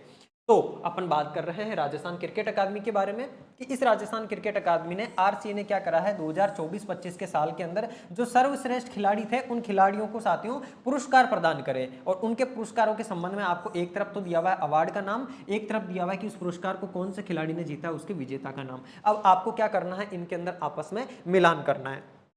तो जो हनुमंत सिंह अवार्ड है साथियों सीनियर वर्ग का, ये किसको मिला था, कार्तिक शर्मा, यथार्थ भारद्वाज, मोहित चांगरा या फिर महिपाल लामरोड। तो ध्यान रखोगे जो सीनियर वर्ग का आपके हनुमंत सिंह अवार्ड है ये मिला था आपके महिपाल लामरोड को। दूसरी बात कर रहा है सलीम दुर्रानी अवार्ड अंडर 23 का, ये सलीम दुर्रानी अवार्ड जो है अंडर 23 का ये मिलता है आपके मोहित चांगरा को। अगली बात करें अपन लक्ष्मण सिंह अवार्ड अंडर 16 का, ये लक्ष्मण सिंह अवार्ड दिया जाता है आपके यथार्थ भारद्वाज को। और सर्वश्रेष्ठ इमंजिंग खिलाड़ी का जो अवार्ड है ये दिया जाता है आपके कार्तिक शर्मा को। इस प्रकार से आपको क्या मिलाना होगा, 4 3 2 1। ये किस में दिख रहा है 4 3 2 1, ऑप्शन नंबर ए। तो ये आपके राइट आंसर हो गया। अब इन खिलाड़ियों के बारे में और जान लो थोड़ा सा। ये जो आरसीए है राजस्थान क्रिकेट अकादमी है, इसके द्वारा जो पुरस्कार आपके प्रदान किए जाते हैं, हनुमंत सिंह अवार्ड दिया गया है महिपाल लामरोड को पुरुष वर्ग के अंदर, महिला वर्ग में दिया गया आपके सुमन मीणा को। हालांकि ये सारे के सारे याद रखना तो इतना पॉसिबल है नहीं, लेकिन फिर भी आपको 1-2 नजर इनके ऊपर मार लेनी चाहिए, क्योंकि आजकल जो आपके एग्जामिनर है साथियों आपसे क्रिकेट के संबंध में कुछ सवाल ज्यादा ही पूछ रहा है ना। अभी आपने जेल प्रेरी के अंदर ही देखा होगा, दोनों शिफ्ट के अंदर आपसे क्रिकेटर से संबंधित सवाल भी पूछे गए थे कि सबसे ज्यादा 1600 रन बनाने वाला कौन है, और जो है किन किन की प्रतिमाएं कहां पर स्थापित की गई है। विराट कोहली, सचिन तेंदुलकर दोनों के बारे में सवाल पूछे थे। सलीम दुर्रानी जो अवार्ड है साथियों अंडर 23 वाला, ये मोहित चांगरा को मिला है। महिला वर्ग के अंदर उषा परेसिया को मिला है। किशन रूंगटा अवार्ड अंडर 19 वाला, ये अंडर 16 वाला, ये मिला आपके जतिन सैनी को, और महिलाओं में मेना सियल को। और लक्ष्मण सिंह अवार्ड साथियों ये मिला है यथार्थ भारद्वाज को और धरती माथुर को महिलाओं के अंदर। और सर्वश्रेष्ठ इमर्जिंग अवार्ड जो है कार्तिक शर्मा को पुरुष वर्ग में और आयुषी गर्ग को महिला वर्ग के अंदर ये पुरस्कार मिला है। और इस पुरस्कार के अंदर साथियों आपके 51,000 रुपए की राशि प्रदान की जाती है। विश्व वानिकी दिवस यानी कि जो आपके वर्ल्ड फॉरेस्ट डे है साथियों, इसकी बात कर रही है। हाल ही में मनाया गया था आपके वर्ल्ड फॉरेस्ट डे। कब मनाया गया, 21 मार्च को वर्ल्ड फॉरेस्ट डे मनाया गया था, विश्व वानिकी दिवस मनाया गया था, ये ध्यान रखना है आपको। इस विश्व वानिकी दिवस के अवसर पर राज्य में कहां पर इको टूरिज्म फैसिलिटी विकसित करने की घोषणा की गई है। इको टूरिज्म फैसिलिटी का मतलब समझते हो साथियों आप, ये किसकी बात कर रहा है, इको टूरिज्म फैसिलिटी। देखो इको टूरिज्म फैसिलिटी का मतलब टूरिज्म के लिए, पर्यटन के लिए ऐसी फैसिलिटी ऐसी साथियों क्या की जाएगी, ऐसी व्यवस्था की जाएगी टूरिज्म के लिए, पर्यटन के लिए, कि वहां पर पर्यटन भी हो और वो पर्यावरण के अनुकूल भी हो। इको का मतलब यही होता है कि वो पर्यावरण के अनुकूल हो। जो भी प्रयास आपके द्वारा पर्यटन के लिए किए जा रहे हैं, सारे के सारे प्रयास पर्यावरण को किसी तरह का नुकसान ना पहुंचाए, उनसे अगर हो तो पर्यावरण को फायदा ही हो। तो ये जो इको टूरिज्म फैसिलिटी है ये विकसित करने का घोषणा की गई है। अच्छा, ये राजस्थान में कहां पर की जाएगी? देखो, पहली बात कर रहा है नाहरगढ़ के अंदर की जाएगी, केवलादेव राष्ट्रीय उद्यान के अंदर की जाएगी, पाली घाट सवाई माधोपुर में की जाएगी, या सीता माता अभ्यारण्य के अंदर की जाएगी। आपको ये पता है नाहरगढ़ कहां पर है? ये नाहरगढ़ आपका जयपुर के अंदर है। केवलादेव राष्ट्रीय उद्यान कहां पर है? ये आपका भरतपुर के अंदर है, जिसको घना पक्षी विहार के नाम से आप जानते हो। पाली घाट सवाई माधोपुर के अंदर, या फिर सीता माता अभ्यारण्य, ये सीता माता अभ्यारण्य कहां पर है? ये आपका प्रतापगढ़ के अंदर सीता माता अभ्यारण्य है। अब पूछ क्या रहा है कि टूरिज्म फैसिलिटी कहाँ विकसित की जाएगी, तो ये आपको ध्यान रखना है, जो आपके ये सीता माता अभ्यारण्य है प्रतापगढ़ वाला, इस सीता माता अभ्यारण्य के अंदर इको टूरिज्म फैसिलिटी स्थापित करने की घोषणा की गई थी विश्व वानिकी दिवस के अवसर पर। और विश्व वानिकी दिवस कब मनाया जाता है? आपका 21 मार्च को विश्व वानिकी दिवस मनाया जाता है। राजस्थान में विश्व वानिकी दिवस 2025 वर्ल्ड फॉरेस्ट डे 21 मार्च 2025 को जयपुर स्थित राजस्थान इंटरनेशनल सेंटर यानी कि RIC में मनाया गया। ये बात मैंने आपको बताई दी है। जो 21 मार्च था उस दिन क्या मनाया गया था? विश्व वानिकी दिवस मनाया गया था। कहां पर? जयपुर के अंदर RIC राजस्थान इंटरनेशनल सेंटर जो है साथियों, यहां पर यह मनाया गया था। और एक चीज और भी सामने आई थी यहां पर इस दिन कि DG1 फॉरेस्ट स्टेक, इस नाम से साथियों DG1 स्टेक फॉरेस्ट ऐप का भी शुभारंभ किया गया था। और इको टूरिज्म फैसिलिटी कहां स्थापित की गई है? सीता माता वन्यजीव अभ्यारण्य प्रतापगढ़ के अंदर। और गोल्ड कोर्ट सुविधा, गोल्फ कोर्ट सुविधा, किसकी सुविधा साथियों? गोल्फ कोर्ट की सुविधा स्थापित की गई आपके केवलादेव राष्ट्रीय उद्यान भरतपुर और नाहरगढ़ जयपुर के अंदर, जो नाहरगढ़ जैविक पार्क है। और घड़ियाल रियरिंग सेंटर, ये घड़ियाल रियरिंग सेंटर यानी कि जो मगरमच्छ है आपके घड़ियाल है, उनके साथियों एक तरीके से प्रजनन के लिए जो रियरिंग सेंटर है उसकी स्थापना पालीघाट सवाई माधोपुर, पालीघाट के अंदर सवाई माधोपुर के अंदर की गई है घड़ियाल रियरिंग सेंटर की स्थापना। अब देखो, इस वाली स्लाइड से आपके एक सवाल पक्का बनेगा, इसको स्टार लगा करके रख लो। राजस्थान से अगर सवाल पूछा जाएगा, क्योंकि देखो आपके सामने पटवार का एग्जाम भी है। अब पटवार के एग्जाम में देखो राजस्थान का करंट अफेयर्स तो इतना ज्यादा आएगा नहीं, लेकिन राजस्थान की ज्योग्राफी तो है ना, राजस्थान की ज्योग्राफी में भी आपको एनवायरनमेंट से संबंधित सवाल पूछे जाएंगे। और ये एनवायरनमेंट के अंदर आ गया। अब आपसे यही पूछ लेगा कि घड़ियाल रियरिंग सेंटर कहां पर है, तो घड़ियाल रियरिंग सेंटर आपका पालीघाट सवाई माधोपुर के अंदर स्थापित किया जाना है। आपसे ये पूछ लेगा कि इको टूरिज्म फैसिलिटी कहां पर स्थापित की जाएगी, वो सीता माता वन्यजीव अभ्यारण्य के अंदर स्थापित की जाएगी। तो ये राजस्थान सरकार की पर्यावरण से संबंधित जो इस प्रकार की योजनाएं होती है, इस प्रकार की जो घोषणाएं होती है, जो कि पर्यावरण संरक्षण का काम करती है, इन घोषणाओं के बारे में सवाल आपसे पूछे जाने की संभावना बहुत ज्यादा होती है। तो पटवारी वालों, इस सवाल को आप स्टार लगा करके रख लो। यहाँ पर मैं पटवार आपके सामने लिख भी रहा हूँ, ये ज्योग्राफी से या आर्थिक समीक्षा से कनेक्ट करके आपसे यहाँ से सवाल पूछ सकता है। DG1 फॉरेस्ट स्टेक ऐप का भी शुभारंभ कब होता है? 21 मार्च को होता है। अच्छा, यहाँ पर 21 मार्च का अगर जिक्र हुआ है तो आपको मैं कुछ बातें और बता देता हूँ। देखो, 21 मार्च को कौन सा दिवस मनाया जाता है? ये बात आपके सामने आई गई कि सर विश्व वानिकी दिवस, वर्ल्ड फॉरेस्ट डे, विश्व वानिकी दिवस मनाया जाता है कब? 21 मार्च को मनाया जाता है गुरुदेव। 21 मार्च के बाद में कौन सा मार्च आता है? 22 मार्च आता है। 22 मार्च को कौन सा दिवस मनाया जाएगा? तो 22 मार्च को मनाया जाता है आपके विश्व जल दिवस। ये भी ध्यान रखोगे आप, विश्व जल दिवस। हाल ही में मार्च का महीना गया है, तो दिवस के बारे में पूछना चाहेगा तो पूछ सकता है। 22 का आंकड़ा आपके सामने आ गया, तो इस 22 के आंकड़े को छाप लो। 22 मार्च, 22 अप्रैल और 22 मई, 22 मई, इस प्रकार से आपको ये तीनों आंकड़े छाप लेने। इनको मैं अलग कलर से ही लिख देता हूँ। 22, 22, 22 की बात है, मार्च, अप्रैल, मई की बात है। अच्छा, 22 अप्रैल को कौन सा दिवस मनाया जाता है? तो 22 अप्रैल को मनाया जाता है विश्व पृथ्वी दिवस। विश्व पृथ्वी दिवस यानी कि वर्ल्ड अर्थ डे मनाया जाता है, विश्व ग्लोब डे या विश्व पृथ्वी दिवस मनाया जाता है। 22 मई को मनाया जाता है आपके जैव विविधता संरक्षण दिवस। कौन सा? जैव विविधता संरक्षण दिवस 22 मई को मनाया जाता है। ये भी पर्यावरण से संबंधित है, ये भी पूछा जा सकता है, इनको छाप के रख लेना। 21 मार्च की बात आई यहाँ पर, तो 21 मार्च को विश्व वानिकी दिवस मनाया जाता है। सवाल अगला अपने सामने प्यारे दोस्तों, एशिया और प्रशांत क्षेत्र में 12वें क्षेत्रीय 3R, किसकी बात कर रहा है ये? 12वां regional 3R, sorry, okay, Asia और प्रशांत क्षेत्र में 12वें नंबर का जो क्षेत्रीय 3R और सर्कुलर इकोनॉमी फोरम है, इसका आयोजन मार्च 2025 में कहां पर किया गया है? पहली बात तो ये मतलब समझो साथियों, 3R का मतलब क्या होता है? 3R आप जानते ही हो, ये 3R बेसिकली आपके कचरा प्रबंधन से संबंधित होता है ना, कि आप ज़्यादा कचरा ना फैलाओ, वेस्ट मैनेजमेंट जो होता है उससे संबंधित होता है। 3R में मतलब साथियों, एक R का मतलब तो होता है रिड्यूस, रिड्यूस का मतलब होता है कि आप यूज ही कम करो, क्या कम करना, कि आप उपयोग कम करो। जैसे प्लास्टिक है, प्लास्टिक के लिए भी 3R का कॉन्सेप्ट काम में लिया जाता है कि सबसे पहली बात आप क्या करो, प्लास्टिक को कम यूज करो, यानी कि रिड्यूस करो, उसका उपयोग रिड्यूस करो, उपयोग को कम करो।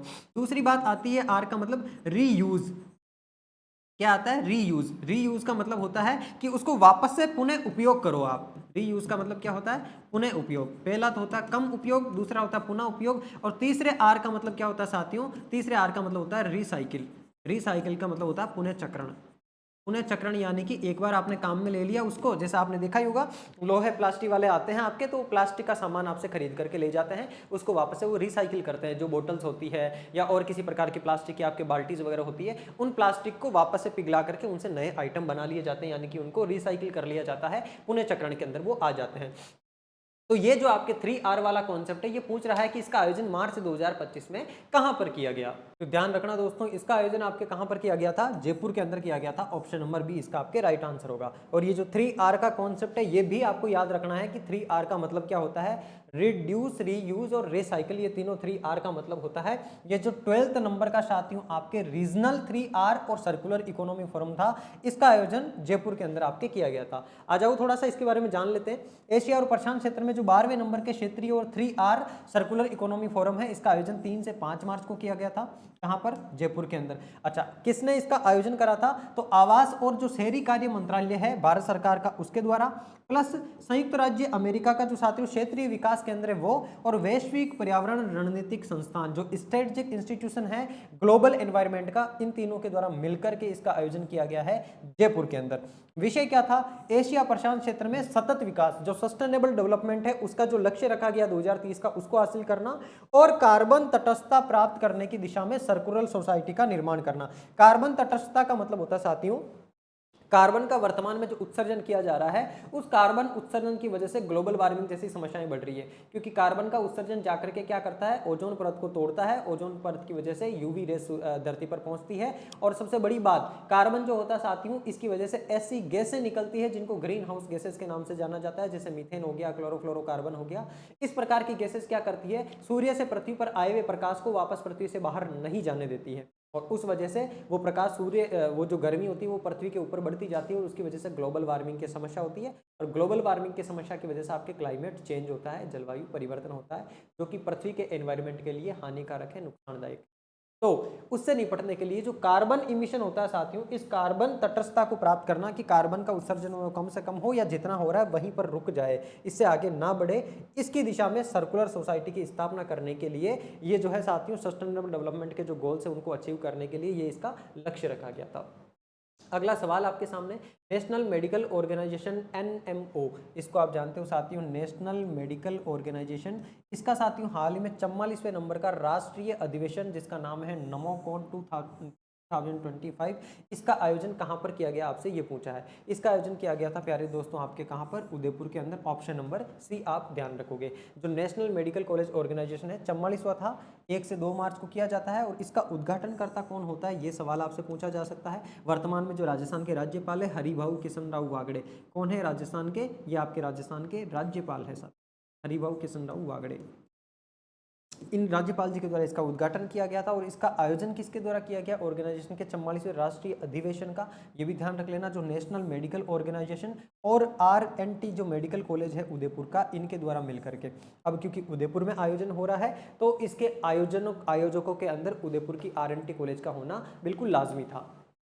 अगला सवाल, वित्त एवं विनियोग विधेयक। वित्त एवं विनियोग विधेयक, जिसके ऊपर अपन ने पहले भी बात करी थी, जिस पर परिचर्चा हुई थी, तब आपके सामने 4 डिसीजन निकल करके आए थे।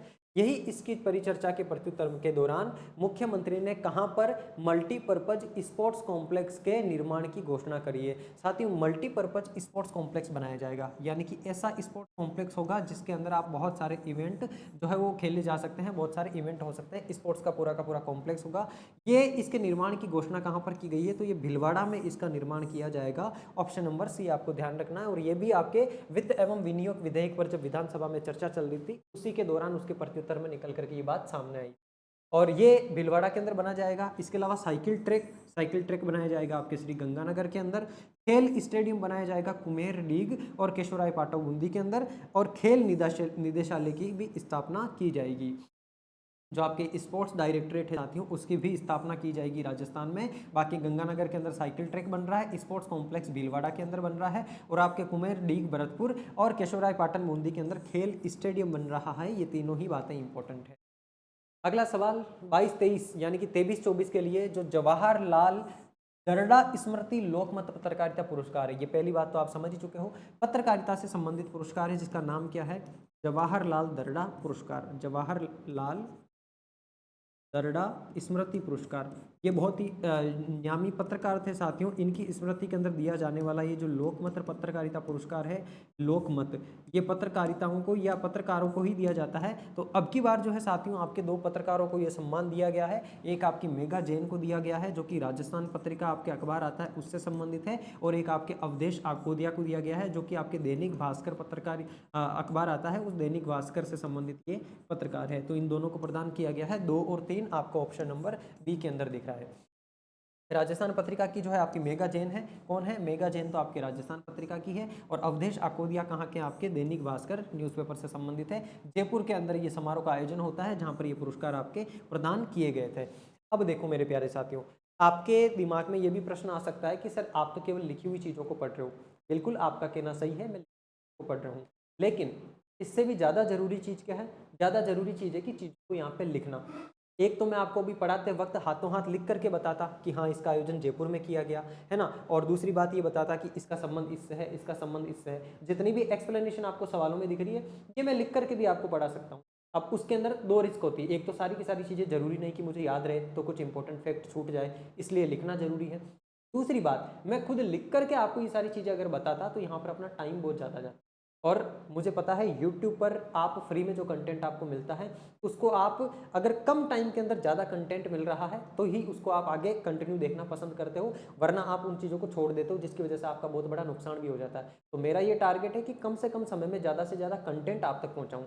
और दूसरी बात मैं ये कोशिश करता हूँ कि ये चीज़ें मैं आपको क्लास के अंदर ही याद करवा दूँ, इसलिए मैं इन चीज़ों को 3-3 4-4 बार रिपीट करता हूँ, क्योंकि देखी हुई और सुनी हुई चीज़ें हमें जल्दी याद रहती है बजाय अपनी आंखों से केवल पढ़ी हुई। तो आप देख भी रहे हो, सुन भी रहे हो, और साथ में आप अगर पेन से लिख भी रहे हो, तीनों चीज़ें अगर एक साथ कर रहे हो तो ये चीज़ें आपको क्लास के अंदर ही याद हो जाएगी। ये ध्यान रखना है, जो आपका जवाहरलाल दरडा स्मृति लोकमत पुरस्कार था, इसके पुरस्कार समारोह का आयोजन जयपुर के अंदर किया जाता है, और राजस्थान पत्रिका की जो मेघा जैन है इसको, और दैनिक भास्कर की जो अवधेश आकोदिया है, इन दोनों को ये लोकमत पुरस्कार प्रदान किया जाता है। इंपॉर्टेंट है। सवाल अगला, Pacific Asia travel writers association के द्वारा किस राज्य की पर्यटक मंत्री को, यानी कि किस राज्य की पर्यटक मंत्री को, ऐसा आना चाहिए था किस राज्य की पर्यटक मंत्री को हटा दो यहाँ से, किस राज्य की पर्यटक मंत्री को women tourism minister of the year India सम्मान से सम्मानित किया गया। आप जानते ही हो साथियों, अपनी राजस्थान की जो है वो पर्यटन मंत्री कौन है? पर्यटन मंत्री कह लो राजस्थान की, या फिर राजस्थान की वित्त मंत्री कह लो, पर्यटन मंत्री कह लो या वित्त मंत्री कह लो, ये कौन है आपकी? ये जयपुर की राजकुमारी, जिसको आप दिया कुमारी के नाम से जानते हो। ये दिया कुमारी राजस्थान की वर्तमान में प्रेमचंद बेरवा जी के साथ में उप मुख्यमंत्री भी है और पर्यटन मंत्री भी है और राजस्थान की वित्त मंत्री भी है। बजट भी यही आपके पेश करती है। इनको साथियों, क्योंकि ये पर्यटन मंत्री है, टूरिज्म मिनिस्टर है ये, तो women tourism minister of the year India सम्मान से सम्मानित किया गया है। ये कहाँ की है? राजस्थान की है। ऑप्शन नंबर डी आपका राइट होगा। Women tourism minister of the year India दिया कुमारी, जयपुर की राजकुमारी, उप मुख्यमंत्री और पर्यटन और वित्त मंत्री है राजस्थान सरकार में। Pacific Asia travel writers association के द्वारा प्रदान किया जाने वाला जो पुरस्कार है, कौन सा पुरस्कार? Women tourism minister of the year India, ये इनको मिला है। और ITB बर्लिन में इसका आयोजन किया गया था साथियों। कहां पर? बर्लिन शहर के अंदर इसका आयोजन किया गया था।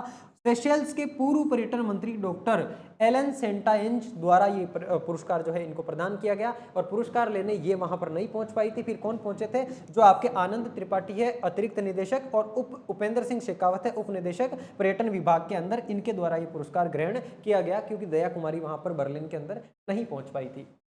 जयपुर, जोधपुर और कोटा में नगर निगमों के एकीकरण से संबंधित सूचना स्वायत्त शासन विभाग द्वारा कब जारी की गई? साथियों, आपको पता होगा कांग्रेस सरकार ने 3 नगर निगम, जो आपके एक तो जयपुर शहर है, जयपुर शहर के अंदर आपके जयपुर हेरिटेज और दूसरा जयपुर का, और जोधपुर के अंदर जोधपुर उत्तर और जोधपुर दक्षिण, और जोधपुर के अलावा एक और आपके कहाँ पर कोटा के अंदर कोटा उत्तर और कोटा दक्षिण के नाम से 2-2 नगर निगम बना दिए थे। उन दोनों नगर निगमों को, जयपुर के अंदर भी जो 2 नगर निगम हैं उन दोनों को मिला करके वापस एक कर दिया जाएगा, जोधपुर के भी दोनों नगर निगम को मिला के एक कर दिया जाएगा, और कोटा के दोनों नगर निगम को मिला के भी एक कर दिया जाएगा। नगर निगमों के एकीकरण से संबंधित साथियों सूचना जो है ये स्वायत्त शासन विभाग, जो ऑटोनोमस साथियों आपका गवर्नेंस डिपार्टमेंट है, इसके द्वारा जारी की गई है। कब जारी की गई थी? 28 मार्च 2025 को। ये डेट याद रखनी है आपको, स्टार लगा करके रख लो डेट को। नगर निगमों से संबंधित है तो पूछे जाने की ज्यादा संभावना है।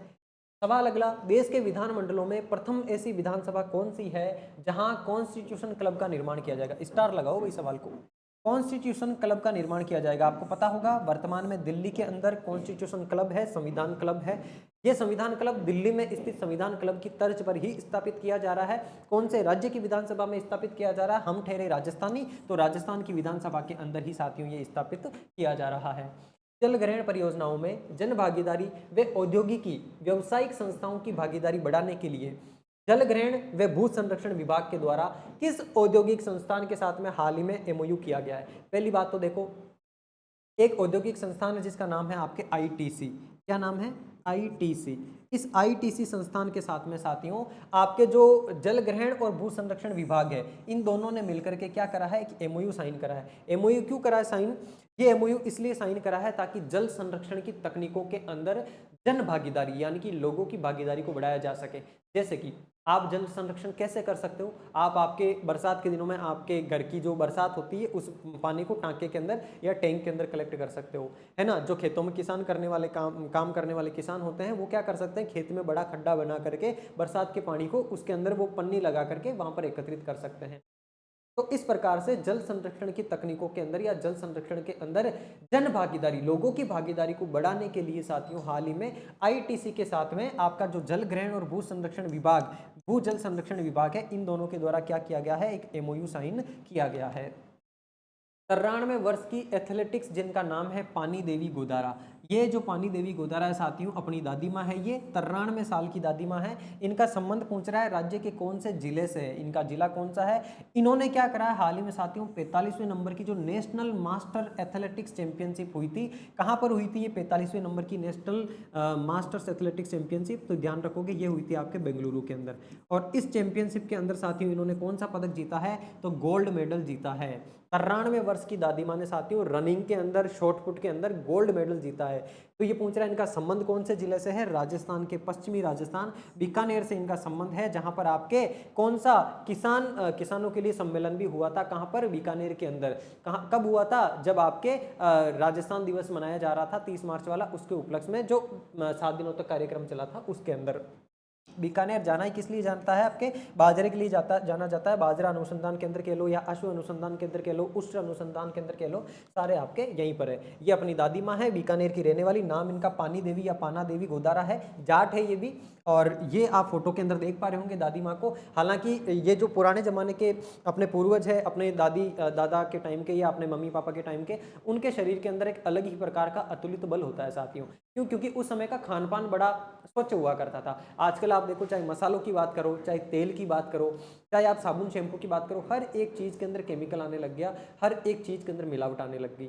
आप मार्केट से गुड़ ला रहे हो, चाहे मार्केट से तेल ला रहे हो, चाहे मिर्च मसाले ला रहे हो, हर चीज़ में मिलावट है, कोई भी चीज़ प्योर नहीं है। और मिलावट भरी चीज़ें जब अपन धीरे धीरे खाते हैं तो वो एक स्लो पॉइजन की तरह काम करती है, हमारे शरीर के इंटरनल ऑर्गन्स को वो चीज़ वीक करती जाती है और हम ज़्यादा लंबी लाइफ नहीं जी सकते या लंबे समय तक हम स्वस्थ नहीं रह सकते। किसी का लीवर फेल हो जाता है, किसी की किडनी फेल हो जाती है, किसी के खाना नहीं पचता है, किसी के हार्ट अटैक आ रहा है, ऐसी समस्याएं जनरली देखने को मिलती है। और वो सारी की सारी समस्याएं खान पान से संबंधित ही होती है। अगर खाने पीने का आप बढ़िया ध्यान रखते हो, जैसे पुराने ज़माने में लोग रखा करते थे, तो आपके शरीर के अंदर अच्छे बैक्टीरिया पनपेंगे और आपका शरीर हमेशा स्वस्थ भी रहेगा आपके बुढ़ापे तक। क्योंकि सबसे बड़ी कमाई होती क्या अपनी, पैसा कोई बड़ी कमाई नहीं होती है, सबसे बड़ी कमाई होती है आपका स्वास्थ्य। अंत समय तक आपका पैसा किसी काम में नहीं आएगा, आपके घर परिवार वाले कोई किसी काम में नहीं आएंगे जब आप बेड पर चले जाएंगे। अगर आपका स्वास्थ्य अच्छा है तो ही आप अंत समय तक अच्छे तरीके से सर्वाइव कर पाओगे। तो स्वास्थ्य का ध्यान रखना जरूरी है। और आपकी जो ये पानी देवी है 93 साल इनकी उम्र है, कितनी साल, 93 साल की। इन्होंने 3 गोल्ड मेडल जीते हैं साथियों। एक तो किसके अंदर, एक तो जीता इन्होंने शॉर्टपुट के अंदर, एक जीता है आपके रनिंग के अंदर, 100 मीटर रनिंग के अंदर। 21 से 23 मार्च 2025 को पुष्कर में कौन सी राज्य सीनियर वुशु प्रतियोगिता का आयोजन किया गया था? तो पहली बात तो पुष्कर के अंदर किया गया था किसका, राज्य सीनियर वुशु प्रतियोगिता का, राज्य सीनियर वुशु प्रतियोगिता। ये जो वुशु प्रतियोगिता है साथियों, इस वुशु प्रतियोगिता का आयोजन कहाँ पर किया गया, पुष्कर के अंदर किया गया। और ये वाली प्रतियोगिता कौन से नंबर की थी, तो ध्यान रखोगे 18वीं प्रतियोगिता थी ये आपके। कौन सा संस्करण था ये, इसका 18th नंबर का संस्करण था, ऑप्शन नंबर बी। पहला all India police kabaddi cluster, ये साथियों अपने आप में पहला है तो वैसे ही इंपॉर्टेंट हो जाता है, पहला है ये, देश का पहला है, भारत का पहला है all India police kabaddi cluster. 2024-25 में संगीता चौधरी ने कौन सा पदक जीता? संगीता चौधरी आपकी राजस्थान से बिलोंग करती है और ये बात कर रहा है all India police kabaddi cluster की। कौन सा क्लस्टर है ये, कबड्डी क्लस्टर, यानी कि ऑल इंडिया से पुलिस डिपार्टमेंट के अंदर से बहुत सारे लोगों ने कबड्डी के अंदर पार्टिसिपेट करा था। इस कबड्डी क्लस्टर का आयोजन किया कहाँ पर किया गया था, ध्यान रखोगे जलंधर पंजाब के अंदर इसका आयोजन किया गया था। कहाँ पर, जलंधर पंजाब के अंदर आपकी इसका आयोजन किया गया था। और राजस्थान के साथियों जो संगीता चौधरी है, इन्होंने कौन सा पदक जीता था, याद रखोगे इन्होंने स्वर्ण पदक जीता था। राजस्थान ने केवल 2 ही पदक जीते थे, एक ब्रॉन्ज और एक स्वर्ण। कौन कौन से, आगे आओ पढ़ लेते हैं। All India police kabaddi cluster 2024-25 का पहला संस्करण था, तो वैसे ही इंपॉर्टेंट हो जाता है। आयोजन पंजाब की जो पुलिस अकादमी है जलंधर पंजाब के अंदर, वहां पर इसका आयोजन किया गया था। टोटल 4 खेल इस प्रतियोगिता में शामिल थे, एक आपके कबड्डी की प्रतियोगिता थी, एक जिम्नास्टिक था, एक खो खो था और एक आपके तलवारबाजी थी। अच्छा, आयोजन इसका किया किसने था, तो all India police sports control board जो है साथियों, ये पुलिस डिपार्टमेंट के अंदर एक स्पेशल स्पोर्ट्स का कंट्रोल बोर्ड बना हुआ, इसने आयोजन करा था। राजस्थान पुलिस ने 2 पदक जीते थे, एक आपके गोल्ड मेडल संगीता चौधरी ने जीत लिया था किसके अंदर, फ्लोर इवेंट के अंदर, और एक आपके शुभम कुमार ने कांस्य पदक जीत लिया था, कौन से, विंग इवेंट के अंदर। तो ये 2 पदक राजस्थान ने जीते हैं। जो पहले नंबर की all India police kabaddi cluster हुई थी, कांस्टेबल की तैयारी करने वाले साथी इसको स्टार लगा के रख लेना, सवाल यहां से तुम्हें पूछे जाने की तो 99% संभावना है। चलो अगला सवाल देखते हैं। विज्ञान ज्योति प्रोग्राम की रिपोर्ट के अनुसार वर्ष 2024-25 में कितनी छात्राओं को उच्च शिक्षा में स्टेम से जोड़ा गया? अब आप कहोगे गुरुजी स्टेम क्या होता है? स्टेम के अंदर 4 वर्ड है मेरे प्यारे साथियों, STEM। देखो स्टेम का मतलब है साइंस, टी का मतलब है टेक्नोलॉजी, ई का मतलब है एनवायरनमेंट, और ई का मतलब है इंजीनियरिंग, और एम का मतलब है मैथ्स। यानी कि विज्ञान, प्रौद्योगिकी और आपके इंजीनियरिंग और मैथमेटिक्स, इन मेजर सब्जेक्ट से जो बेक स्ट्रीम के विद्यार्थी है उनको जोड़ने के लिए एक मुहिम चलाई गई थी स्टेम वाली, और ये आपके विज्ञान ज्योति प्रोग्राम है, इसके अंदर आता है। इसके ने ये रिपोर्ट जारी करी है कि 2024-25 में हमने जो है कितनी छात्राओं को इससे जोड़ा है। तो इन्होंने साथियों 1712 छात्राओं को पिछले 1 साल के अंदर स्टेम से जोड़ा है। स्टेम की फुल फॉर्म आपके सामने मैंने लिख दी है, science, technology, engineering and math, इससे जोड़ा गया है। ये जो आपके सूचना एवं प्रौद्योगिकी विभाग है भारत सरकार का, इसके द्वारा ये पहल की गई थी, और ये विज्ञान ज्योति प्रोग्राम है ये रिपोर्ट जारी करने का काम करता है। प्रथम स्थान पर इस रिपोर्ट के अंदर आपके यूपी आया है, दूसरे स्थान पर महाराष्ट्र आया है, तीसरे स्थान पर गुजरात आया है, और अपना राजस्थान गया है चौथे स्थान पर आने के साथ में राजस्थान ने 1712 छात्राओं को इससे जोड़ा है साथियों। 2023-24 वाले में 1263 था छात्राओं की संख्या, फिर उससे पहले 923 थी, तो बड़ी है रेगुलर। 923 से 1263, 1263 से 1712, 1 साल में जोड़े गए छात्रों या छात्राओं की संख्या है ये आपके। नई दिल्ली में आयोजित NCR गोल्फ कप, ये साथियों जो NCR दिल्ली का रीजन जाना जाता है आपके, ये NCR जो गोल्फ कप है, इस गोल्फ कप में किसने जूनियर खिताब अपने नाम किया है? जूनियर कैटेगरी का खिताब जो साथियों ये आपके शिक्षा जैन ने जीता है। शिक्षा जैन ने किसमें? NCR गोल्फ कप के अंदर, दिल्ली की रहने वाली है ये, जूनियर खिताब अपने नाम कर लिया। 1 से 4 मार्च के बीच में शिल्पग्राम जयपुर में आयोजित राज्य स्तरीय आरोग्य मेला 2025 का उद्घाटन किसने किया? जैसा कि आपको पता है आरोग्य मेला की ये बात कर रहा है, और ये राज्य स्तरीय आरोग्य मेला मेरे प्यारे साथियों, पहली बात तो ये इंपॉर्टेंट हो जाती है कि ये जो राज्य स्तरीय आरोग्य मेला है ये आयोजित कहाँ पर हुआ था? तो ये ध्यान रखोगे, शिल्पग्राम जयपुर के अंदर इसका आयोजन हुआ था। कहाँ पर? शिल्पग्राम जयपुर के अंदर इसका आयोजन हुआ था। ये वाली बात ध्यान रख लेना। राज्य स्तरीय आरोग्य मेला है। और आयुर्वेद चिकित्सा संस्थान जो मंत्रालय है साथियों, उस आयुर्वेद चिकित्सा मंत्रालय के मंत्री कौन है आपके?